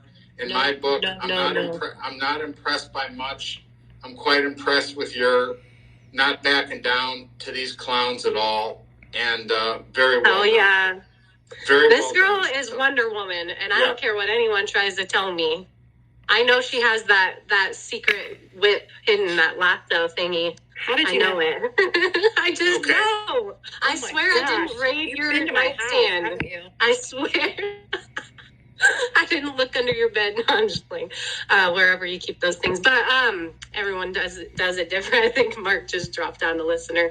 He's like, on that note, I'm out. but really, it's been an amazing ride, Kat. And when I think back to, May and just where we are now and how much effort and work you've put in, and the fact that you don't let people scare you off your platform. You don't let people knock you down and scare you out of this thing. And that, to me, is something, I don't know. I want to praise you as much as I possibly can without putting you on the spot too much and making you feel awkward. But I freaking love you, girl. You are my idol. I love you too. I love what you're doing too and what all of us are doing. He's just a big bully. I know he's not going to do anything. So I'm not afraid of him. I even told him where I work and to come at me and stop bullying companies and businesses and scare him. I mean, we went through a pandemic. These businesses need business. And he's just scaring people and he's not going to do anything. So if you're listening, Kenny, you know where I am. Send me a letter. Hey, does he get free drinks? Because I heard he might be a little bit strapped. I mean, if he comes to your work, will you cover the bill? Tell him I'll pay his tab. I'll pay his tab for him. You're so nice. He's scaring people because he's scared. Go ahead, Jay Brett. He's scaring people because he's scared. That's what it comes down to. Yeah. If he wasn't scared, he wouldn't be doing anything. He would just be going about his normal business. The fact that they've taken their time out to try and address this PR nightmare that they're in. I believe they're afraid to lose. And in the ways that they've done it. Mm-hmm. Yep. They're going to make as much noise as they can to try and stay alive. I mean, so much of the Reddit talk about like the psychological profiling they've done of him. It's crazy stuff. It's interesting. And if you watch him on when he was saying how it was a bad comedy joke and how it's died off, you can tell he's lying. You can tell he's just trying to save face, and he doesn't believe what he's saying. It's just hilarious. I'm getting a DM from someone saying, what is Marc's thesis on why this would go up? Let me just make it really clear. Marc isn't doing this to, create a squeeze or make the stock go up or any of that. What he's doing it for, what he's, wanting this done for, is ultimately to discover who's right. Like, who is right in the situation? Is the stock being short? Are there illegal naked shorts, naked shares that exist or not? And so until something like this happens, I don't know how else we'll ever have an answer. So, the media, Ken Griffin included, they want to call us conspiracy theorists and this and that. But until there's proof, what else can we do, right? So this is one way of getting to the bottom of it. And again, I can read what Uncle Ben's Rice tweeted. I pinned it to the top and I retweeted it. But it sums things up so well. He just said when Marc was talking about wasn't a typical dividend. We don't want AMC with more debt. We want a digital token attached to our shares. I don't care if its use is 10% off Swedish fish. It will root out naked shorting or prove us all wrong. And that's exactly the goal. Badass. I know he's also been stressing January 28th when the buy button was taken away is the main goal, is to find out, answers about January 28th. Why was it called a trade halt and the buy button removed and the sell button left there? We need answers, and that's what we're sending letters for to the Congress. And if everybody can go to wewantfairmarkets.org and send letters to Congress, please do that. We need to bombard these people and send a letter and make sure they hear us. We need our voices to be heard. What was that website again? wewantfreemarkets.org? wewantfairmarkets.org. That's what they're discussing over on David's call. And so I was supposed to go there, but I got super excited knowing that, that Brando Lightshed was in here, Rich Greenfield's partner. And he was listening into what we were discussing, which tells me, they're paying attention. And we've been saying this all along, but for me, it's hard to end this call to leave to go to another one, during that. So it's important that whoever's in here hears what we're doing. And I want them to know we're not leaving, we're not forgetting, we're not sweeping it under the rug. What happened in January, it hasn't been forgotten. And we will continue to fight, and we'll do whatever we can to get to the bottom of it. And that's what the goal is. I'm going to head over there, Tara, to David's call. To support Perfect. That. Thank you. Thank you so much, Kat. Today was awesome. Amazing. Yeah, it was. We do have one other mechanism to do it, and I know it's very contentious. But if you feel strongly, like I do, about having shares in your name, direct registration is one of those options. A lot of people are, very negative against it because we've got 500 million shares. But, even if it doesn't lock everything up, if enough is locked up, that they're not able to borrow enough shares for a day's worth, or actually really 3 days worth of trading, then they're in deep trouble.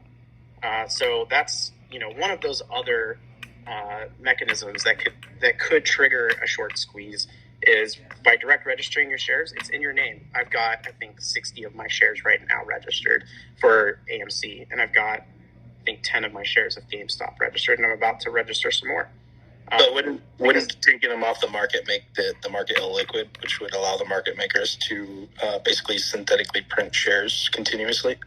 Yeah, and they can just set their own price. Then there's a lot to discuss in this one. I wouldn't talk about it. Yeah, Tara, I'm sorry for blowing up your DMs and your feed. When I saw the Lightshed guy, I was like, holy crap. No, that was awesome. Like I said, I'm not watching. Like, it's really a matter of I got a lot going on, so I'm not really watching. So unless people tell me like so-and-so's in the call, I'm just not even paying attention and just kind of letting it run. I tend not to scroll through because sometimes it does give me a little bit of anxiety when I see a lot of people or like really famous people, and I try not to be like a fangirl, but I'm sorry, Louis Tomlinson, he's a big deal. Like 60 million followers on Twitter, and he was hanging out in here listening to what we were discussing about AMC. It just kind of made my heart drop a little bit. And then I said his name wrong like a dummy. But it was exciting. That was a big deal for me. So, and all of us, really.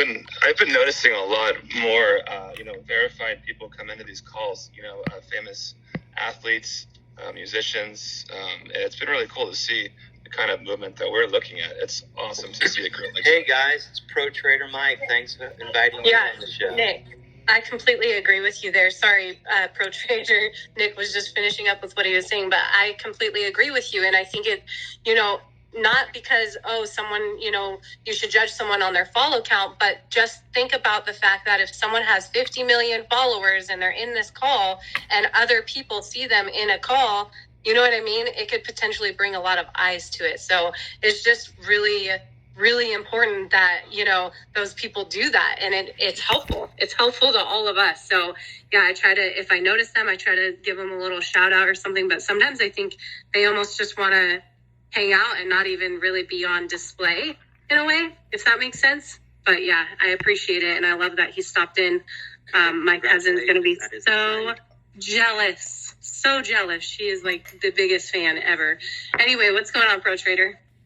So I want to get your thought on this, and thank you for having me on the Spaces. Actually, before we even go there, I've noticed a couple of people with their hand up, and I didn't even realize it until right now.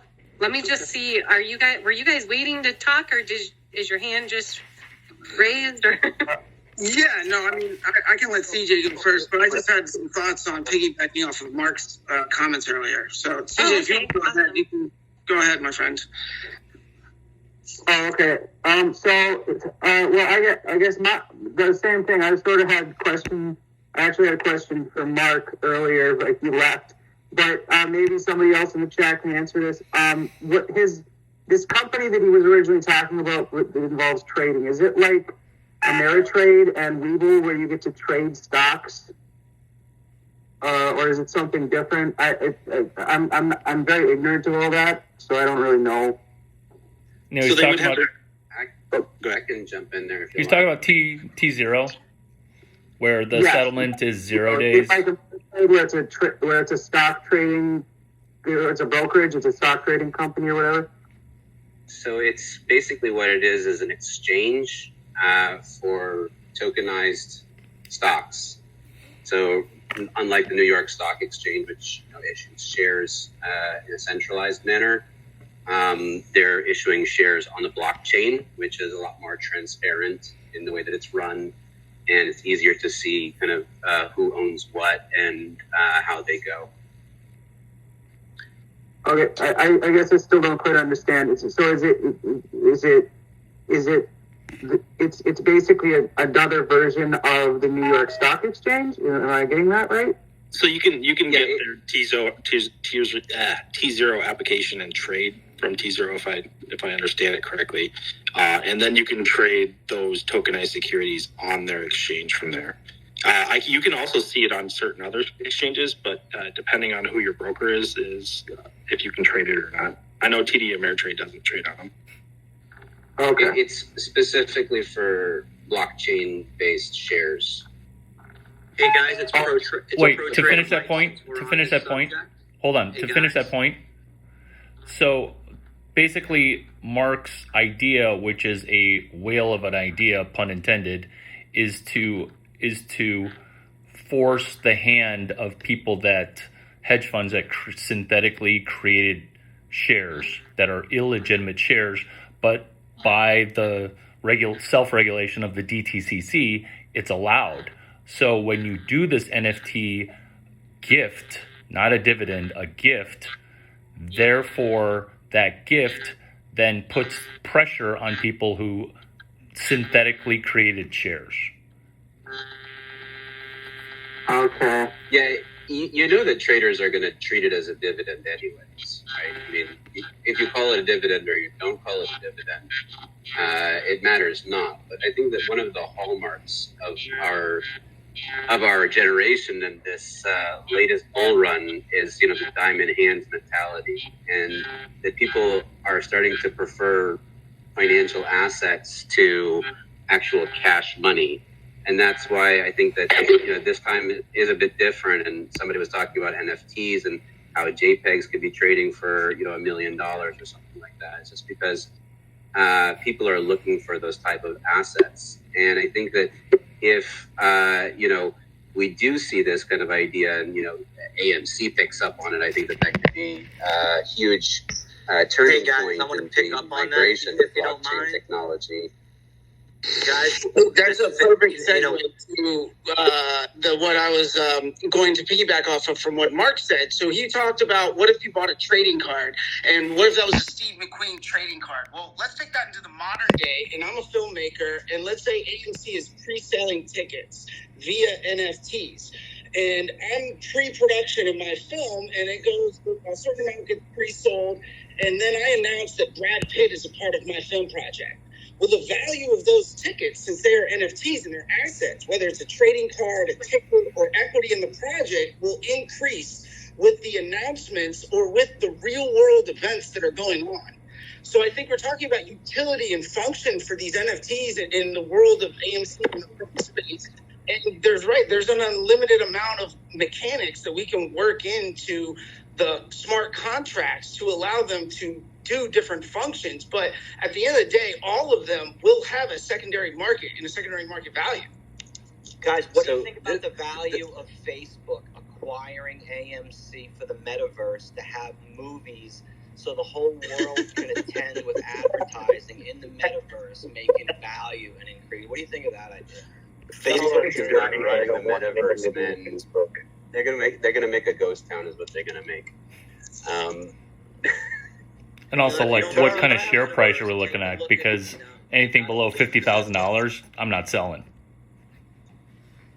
Look, Abracadabra Films. I love your idea, by the way. But what's really gonna make this thing blow up is that and what happened with GameStop was incredible, where you had people coming in and saying, we're going to get back at Wall Street by buying stocks. And I was looking at this and shaking my head. You can't get back at Wall Street by buying stocks. They own that game. And what Mark is coming and proposing is, let's get back at Wall Street by buying crypto. And that could catch on. I could imagine, what kind of demand there would be on these new securities tokens that were blockchain based, that are basically going to blow up all of the naked shorts. I mean, that's a product that I would buy into, that we could actually get back at Wall Street.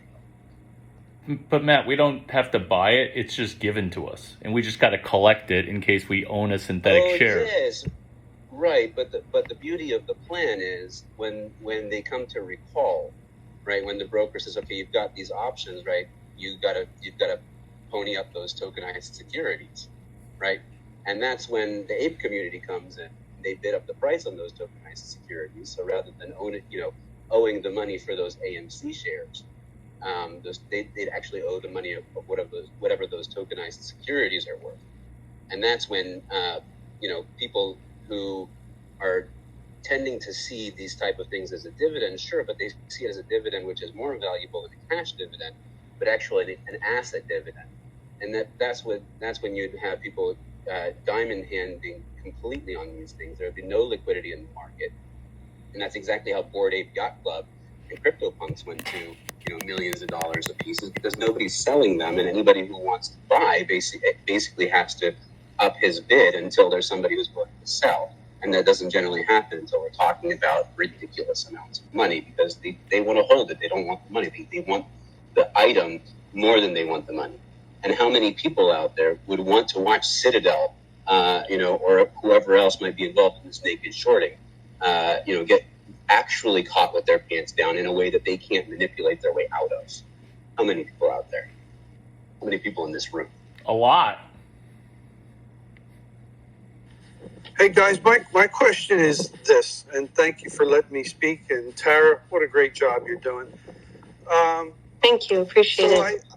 I completely am on board with the idea of trying to force the hand, as Mark is suggesting. However, I'm just trying to wrestle with one thing here. So, as far as I've been listening for the last couple of weeks, Mark's whole rant has been focused around getting to the bottom of what happened in January and trying to make sure that never happens again. I'm not sure how this NFT idea does that. And this NFT idea basically kind of causes a catastrophic event on the short side of things. And what's to stop them from just pulling the buy button again? Because we still haven't figured out how they got away with that, why they got away with that, who allowed it, and how do we stop that from happening again? So let me just interrupt you and just say, Chris, just so keep in mind, while one thing is happening, it's not like, oh, we can only focus on this. So Mark is involved with several different aspects of things that are happening and extremely live right now. So as far as the buy button in January, there are letters being drafted, and everyone is, welcome to print as many letters as you can and mail them to Congress. We're all trying to make as much noise there as possible. Trade Tiger is in another space called Currently. He built an entire website, which I need to tweet out, but I haven't seen him tweet it out yet, so I'm waiting for people to go find information up to this point. So about what happened in January, in case there are people who are new. And yeah, the idea is to prevent it from ever happening again. So where the NFT idea comes in is having every share accounted for.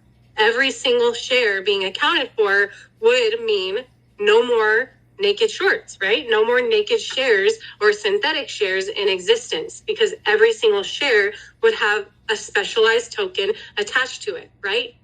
So that's the idea. It's not like a, art NFT, or maybe like something that, NFTs are tricky because it's, people see them as like maybe a little art picture or whatever, and that's kind of the popular thing. And this is quite different. So I just want to be clear, this is not really the same. NFTs come in many forms. So that's the whole point. Yeah, go ahead. Sorry, Tara, if I may bring out the definition here of NFT. Yeah, that'd be great. Yes, please. Mark is actually not proposing an NFT. He was a bit confused on that. NFT means non-fungible token, meaning fungibility is when you can trade one asset for a like asset. If I have $1 I can trade it for another $. So an NFT I think an NFT dividend is what they call it when it's attached to the stock. So, right, but if it's attached to the stock, that means if I get one NFT, or if I get one token of AMC stock, you get one token of AMC stock, we could trade those tokens, and their value would be the same. A non-fungible token, or NFT, is basically something like a CryptoPunk or a Bored Ape, or something that's attached to a piece of art. The piece of art is unique. What Mark was proposing was actually, the idea is brilliant. Terminology, we have to be clear. A digital token. Securitized token, right? Right, which is fungible. Got it. Yeah. So really, we need an AMC STO hashtag, but I feel like that would be so ineffective, Tara, because no one knows. Yeah, because the NFT is the buzzword. Yes. Exactly. And so that's the tricky thing here, but then that's where a lot of confusion is coming from, where people are like, but that's just going to cause more debt because AMC is going to have to figure out how to make an NFT. And yeah, so you're exactly right. And that's the hardest thing about this whole idea and broadcasting it is it's difficult to even wrap your mind around it unless you're immersed in it. In the metaverse before? Have you ever been in crypto voxels or in Decentraland before? No, I haven't. Everybody Take me with you. Go in there. That's why I think NFT crypto, because that's what Adam Aaron said, even though it's technically a tokenized security, but in a sense it's the crypto. So I don't know. I don't know what your thoughts are. So to answer Chris's question, blockchain in general actually solves this problem of, naked shorting, accountability of the shares, because what you're doing is because blockchain is open source, so everybody can actually see the code. and everybody can see exactly where every share is being held, right? And that's basically what solves this issue. And that's in going forward. I mean, we see more and more companies, rather than doing an IPO through traditional routes, are actually doing an ICO or producing a token rather than producing a share of their company. And this is for new companies. But what's so fascinating for me about this proposal from Marc is that he's proposing an actual migration from an old world legacy traditional company into blockchain and tokenized securities world. Maybe we should have said blockchain AMC. Maybe that would have been a better hashtag. I want to clear something up real quick. I like that one. Blockchain is not necessarily open source. A lot of the blockchains we see and we interact with, yes, are open source. But blockchain itself does not have to be open source. There are a lot of cryptocurrencies out there that are actually not open source, and they're very centralized. And that's why the differentiation, one of the differentiations between blockchain and between cryptocurrency is that by definition, cryptocurrency is supposed to be decentralized. So there are a lot that make claims of being a cryptocurrency and are not. And there are a lot that just will use blockchain. And we really need to start getting more crisp on that definition to the public. And this is something that is probably being dropped by the tech industry as a whole and not communicated properly. That's interesting, because Brad. Which projects are blockchain? Because I've never seen a private private blockchain that claims to be a blockchain. I mean, if you look like just straight up out on the internet and look at, like, say, Amazon, they have a blockchain product, right? I'm pretty sure that's closed source. I don't know for sure. I haven't looked into their details. If you also look at things like some of these centralized currencies like USDT, So that's called a permissioned blockchain. Walmart has a permissioned blockchain, meaning that you need to have permission in order to write to it. But as far as I understand, it's still open source as far as validated. They could do open source. Again, the source has to do with whether or not they're licensing that code using something like the Apache 2.0 license. If they're using a more restrictive license, then it's not open source, right? So it all depends on the particular blockchain technology that's being done. If they're writing something of their own in-house, and there's some out there, I can't remember any of them off the top of my head, I'll have to go do some research. But there are some out there that are centralized and that their source is closed, and yet they're being touted in all of the cryptocurrency forums and subreddits and such.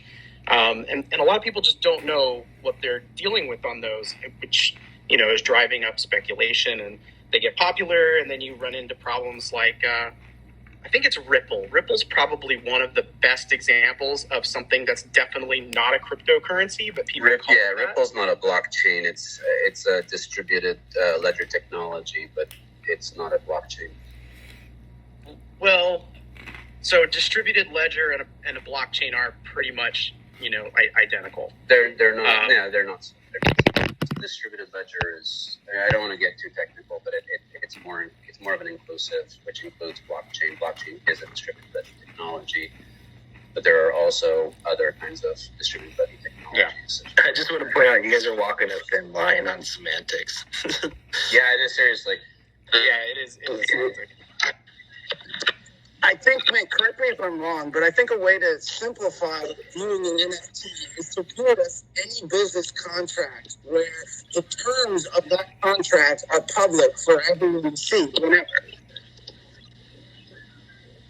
I think that is the point here, whatever you want to call it. Yes. That making this source that everybody can see what's happening with all of the shares. I think this is the inevitable. This is where it's going to go eventually, because like the ones in this room are going to bring it there, and we power to hasten the migration for sure. I think it's an eventuality. You have Coinbase, right? And they, obviously are one of the bigger, more noticeable names in the blockchain arena, but it's only a matter of time before the New York Stock Exchange moves everything there. And is it going to be tomorrow? No. Nobody knows for sure when, but I think it's It could be. If AMC gets on board, it could be tomorrow, honestly. And that's the goal, right? That's the goal. That's so much transparency just instantly thrown into the market. But there's people that want that, and there's people that don't want that. Not every fund is scared of that, but there's a lot of them that definitely don't want to see something like that, because then their positions are, right there for everybody. Instant settlement would be really sexy. And that's what I thank you. That's what the last thing I was going to finish up with was the T0 kind of stuff, right? Where it's like you buy it, you sell it, it's a round trip, but it took you like 2 seconds. There's no need for settlement, So that last part cut out. That last part cut out. Can you repeat what that was? Oh, just that, you have round trips. No, that's the way it works now. There's no need for settlement because you don't have to wait 2 days for, Right, with the T+2, which is the current system and the system that seems like we're going to be on for a little bit.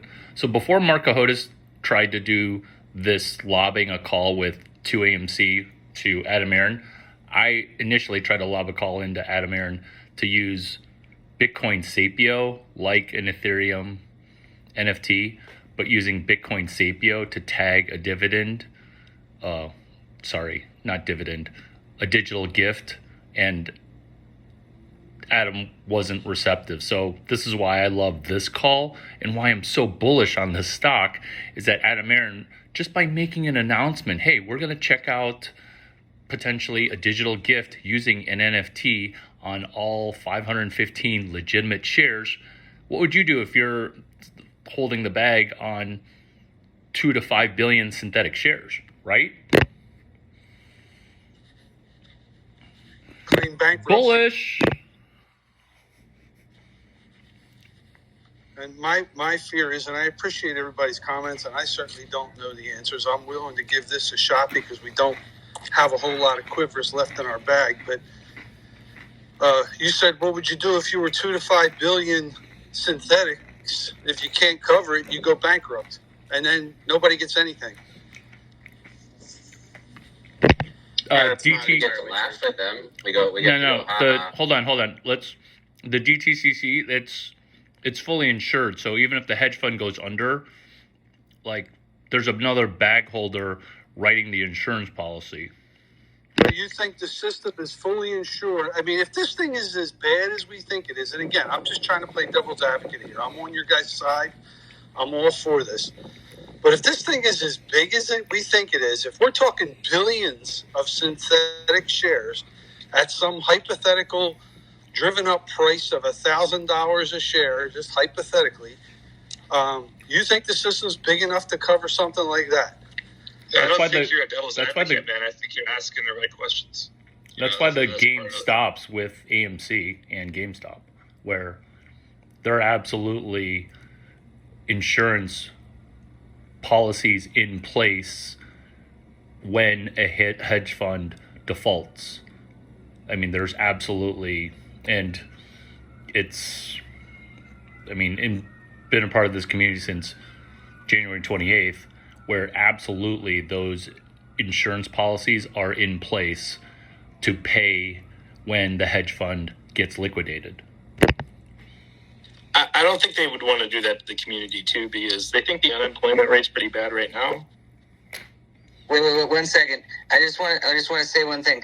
Larry, did you just say that the game stops with GameStop? All right, continue.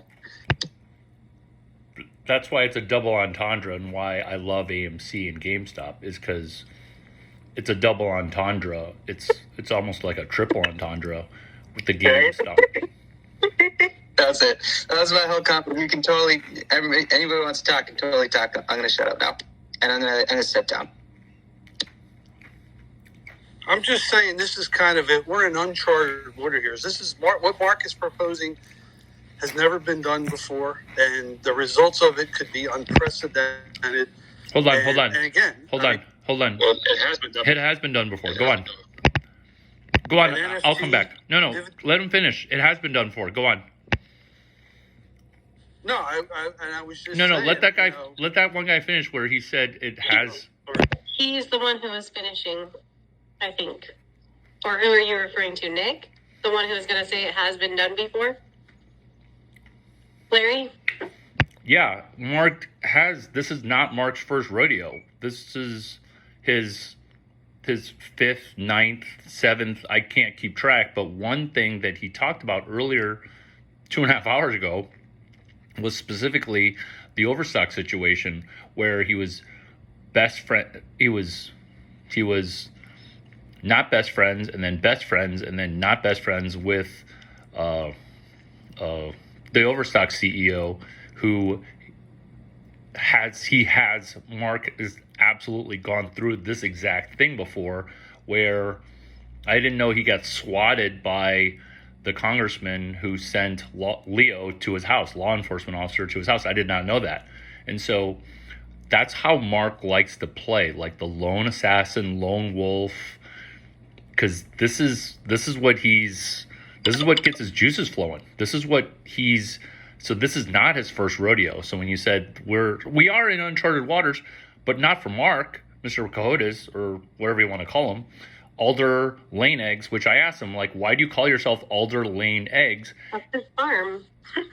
Yeah, that's literally his farm. So he literally sells eggs to Buy Right in San Francisco because he wants to be at the forefront and he wants to not let people get screwed. I mean, he must have said 8, 10, 11 times, I feel bad for the little guy getting screwed. I lose sleep. I don't sleep well already. But then when I hear these stories Joe Sixpack.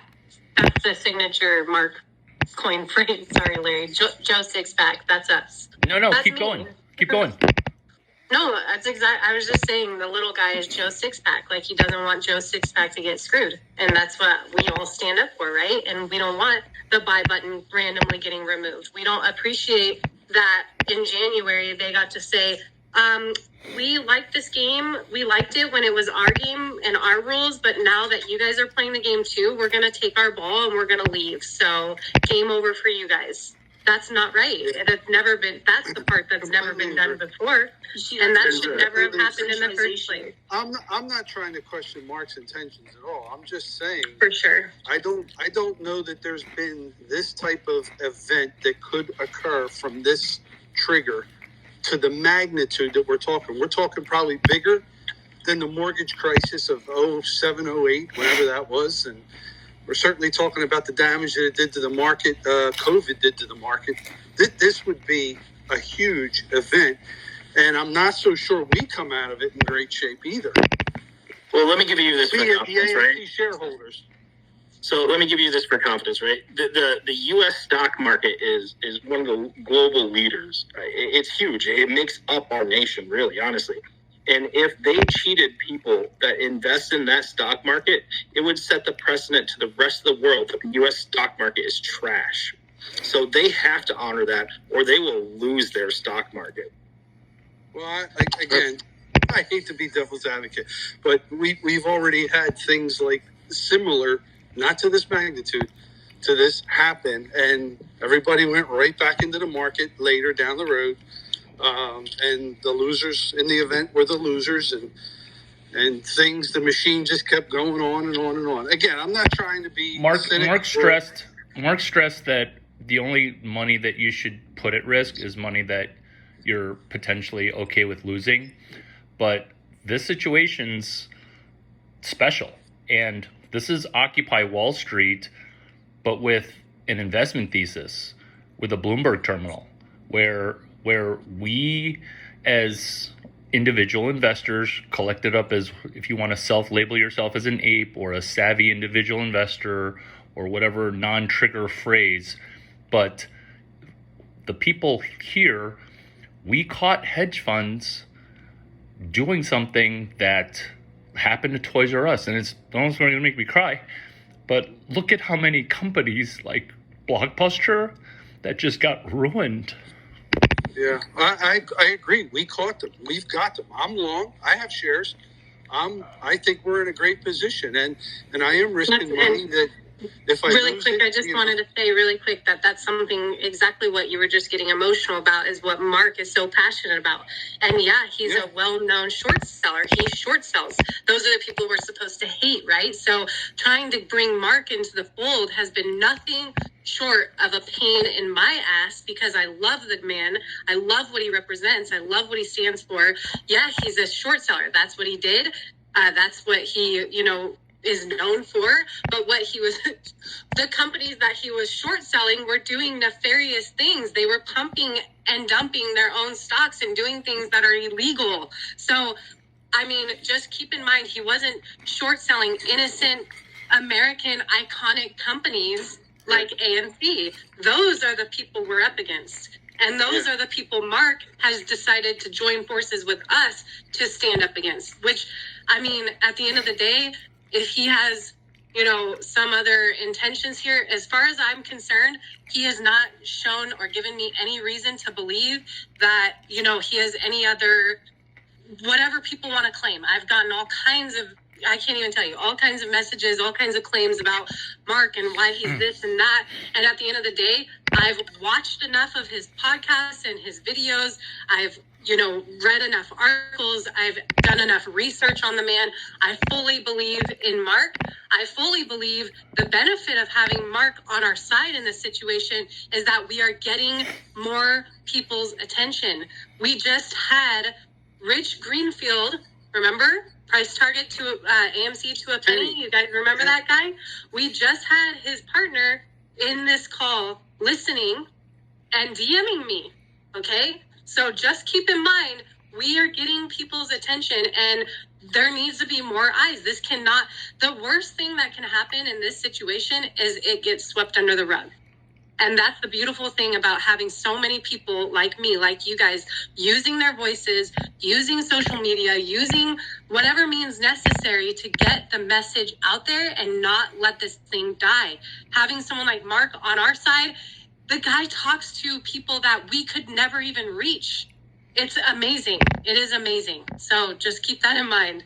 But I know all of you are not speaking, negatively about him, but it's been an uphill battle for me to get him sort of, I guess, ingratiated and, not accepted, but to be welcome here without being constantly scrutinized. And, that's difficult. That's a really hard thing to do. And obviously we all need to question everyone and never fully trust anybody. But at the same time, if you can get a benefit from having someone on our team, which in my opinion, anybody who says I'm buying the stock is on our team. I don't care who they are. They're on our side. So I just want to reiterate that for Tara, everybody. I'm so sorry that you had to get Mark Cahote's haters that pressured you into not feeling great because I'm not necessarily One guy was literally saying, I know you, Tara, and I'm going to find you. And when I find you, it's not going to be as pretty as it is on Twitter. And I'm like, Mark, who the hell is this guy? And why? Crazy what? people. Hugs. There is false crazy There people are in the crazy internet. people. Hugs. Yeah, Yeah, and I mean, that's one as thing long I as the want guy to is say. playing, Rich Greenfield wants to come on and possibly maybe talk to us. So the problem is Rich Greenfield got a bunch of death threats because he gave AMC a penny price target. So when you do that, just a second, when you do that, when you go and send someone death threats, and I'm not saying it was anyone in this call, but somebody did. Who knows if they were even a real AMC ape or if they were just someone even posing as one to get that to make media headlines, right? So there's a potential for that. And that's what I told the partner. I'm like, check it out. We don't know who these people are who are even doing that. We don't know that they're even necessarily on my side or your side or any side. There are always bad actors involved, and especially on social media, it's so easy to do that and pose as just an anonymous person. Anyway, it really upset him, freaked him out, freaked his wife out. So I don't blame the guy if he doesn't want to, come and talk to us. But I think it would also be really awesome if he did. And I would never let people disrespect him, threaten him, or anything along those lines, and I've made that extremely clear. But Mark said he would love to ingratiate him into this and have an opportunity to speak directly with him and just explain what we're about and what this is about and why we're so firmly planted right here in this and not leaving. So Tara, thank I think you it so would be a much. good thing. Tara, thank you so much for hosting. Hey, Hey, to finish, before flipping back to Tara and having her moderate, Marc Cahodes is such a straight shooter that he is unfiltered, which is why he's sees himself as a lone assassin, lone wolf. And the situation that is almost the exact same pattern, where just because Marc Cahodes is only recently in, is exactly what Michael Saylor did with Bitcoin, where initially he was like, I'll support you guys from afar. And then he literally bought in, and then he kept on keeping on buying in. And he's a similar kind of guy, Michael Saylor, just a straight shooter, unfiltered, drops colorful F-bombs. So I believe in his congruency. Absolutely. That's 100% accurate. I'm just so glad that I met Marc. That's all I'm going to say. I'm so glad for these Twitter space calls and that I got the opportunity to go up and happen to meet him and him reach out. I mean, yeah, it's been an amazing ride. And that's the thing is, a lot of people don't even know the story about how I met Marc, and what it was when Citadel came back to Twitter and started tweeting about January.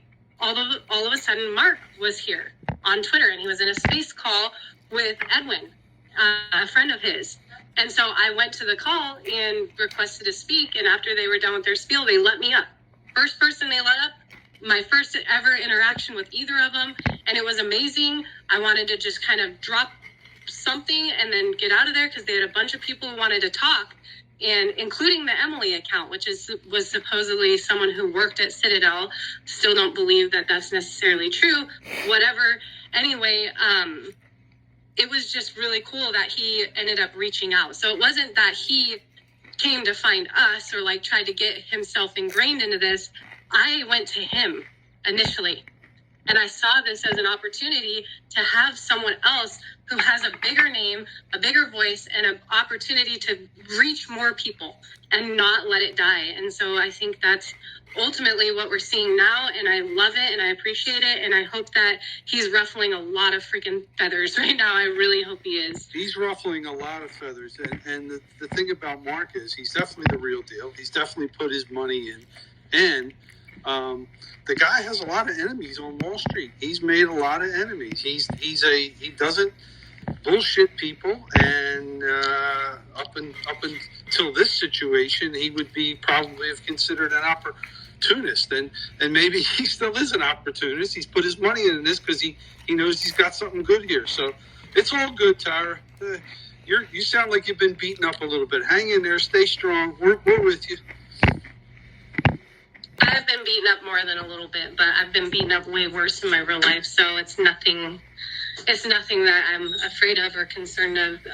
Really, it's just ultimately a matter of staying focused, put the blinders on, don't let the distractors, do what their whole purpose is to do and distract, right? So just stay focused. And I'm just honestly, I'm so excited with the call that sometimes I need a come down period. I need time to kind of or just absorb, I guess, everything that took place, everything that was discussed, because as I'm doing all of this stuff here, I'm also learning a lot from all of you guys, and it's an amazing process. It's been a wild 10 months, that's for sure. I see people, Jay Brett, with your hand up. What's going on? Oh, yeah, I just wanted to reiterate what you were saying about not going away. That's one of our levers, honestly. Larry was talking about what levers do we have available to us. Not going away, getting this to being a bigger thing in the media, to saying we want answers. That's huge, and that's what we need. I think Marc's comment about us not talking about our, price targets, because it makes us sound like crazy. That's smart. We can have those price targets. We can have the, whatever level we think that's going to go to. Is it going to be $1 million, $1,100,000 or higher? Who knows? I personally don't like to set a target on that. I just am, just like Marc, I'm looking for it to just go up, and that we just keep our eyes on things. And if something does happen with the BTCC, right? Let's say that we'll go through the scenario. Hedge fund A defaults. Hedge fund B then defaults because hedge fund A defaults, and these shares are being bought up by the DTCC, or being bought up automatically by computers. If at some point they're running out of funds, the government's going to have to step in at that point and continue to provide that money, because if they don't continue to, support that system, as I think Larry had said, or maybe it was somebody else, everybody's going to lose faith in our financial system. They've already lost a great deal of faith in it, and any additional pins that get removed out of that system by somebody interfering from the government, that's going to cause everybody to have a mass exodus from our market, and it will lead to the next Great Depression. Like, if that happens, it will be 1929 all over again. Sort of, not exactly, but sort of. It's going to involve the market makers and the banks. So, I mean, the federal. It will. They're going to have to get involved.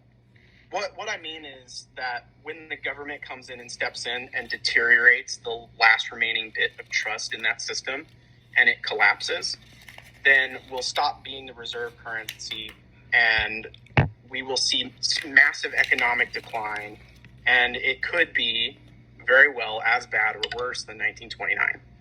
Because we've got a lot of the markets tied up, a lot of the MBSs are tied up in being owned by the government. So if the government then defaults on that, then those, bonds could be worthless. And, we could see the same things we were seeing in 1929. I'm a big, this is study. I think this is all completely speculative, because you look at. No, there's a great book on this. It's called When Money Dies. You look at, so you have. Go on. You have cryptocurrency, right, which people think is possibly a hedge against the dollar, similar to gold, right?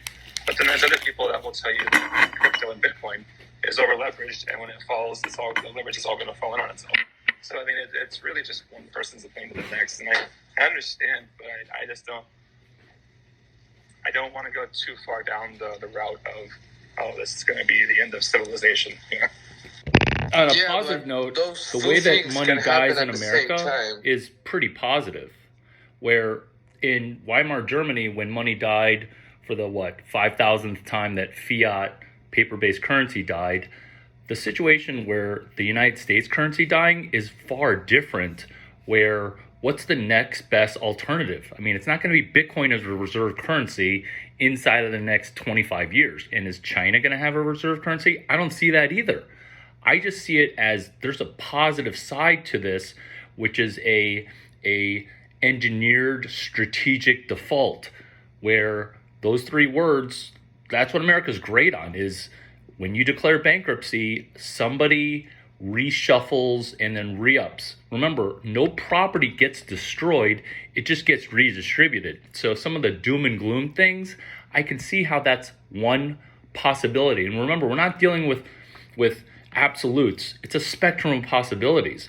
But because most of us are holding AMC, and most of us see potentially a squeeze, and most of us see, hey, the government's dropping the ball with doing some crazy things, and the money sure does seem to look like it's dying, I think that there's a positive silver lining to it, because pension funds, look at how many S1 filings for pension funds that are holding AMC GameStop.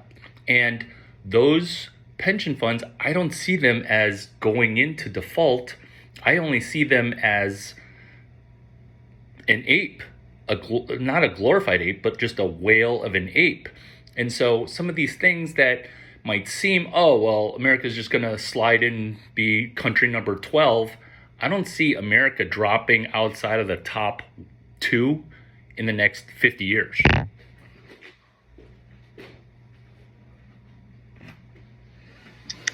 Dang, I appreciate them. That's good stuff.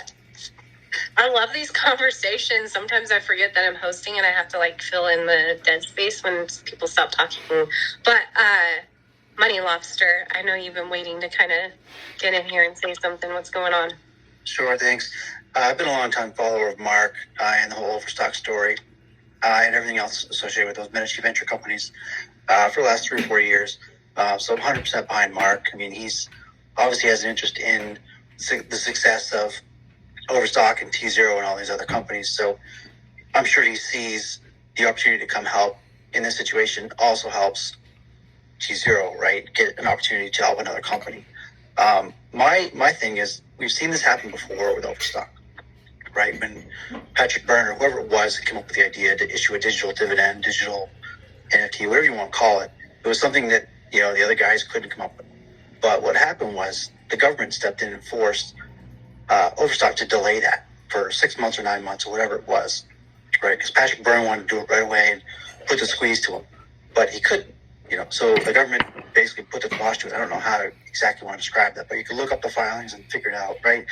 They stopped it. That bought everyone 6-9 months to get their stuff together. And in the meantime, Patrick Byrne was pushed out of Overstock.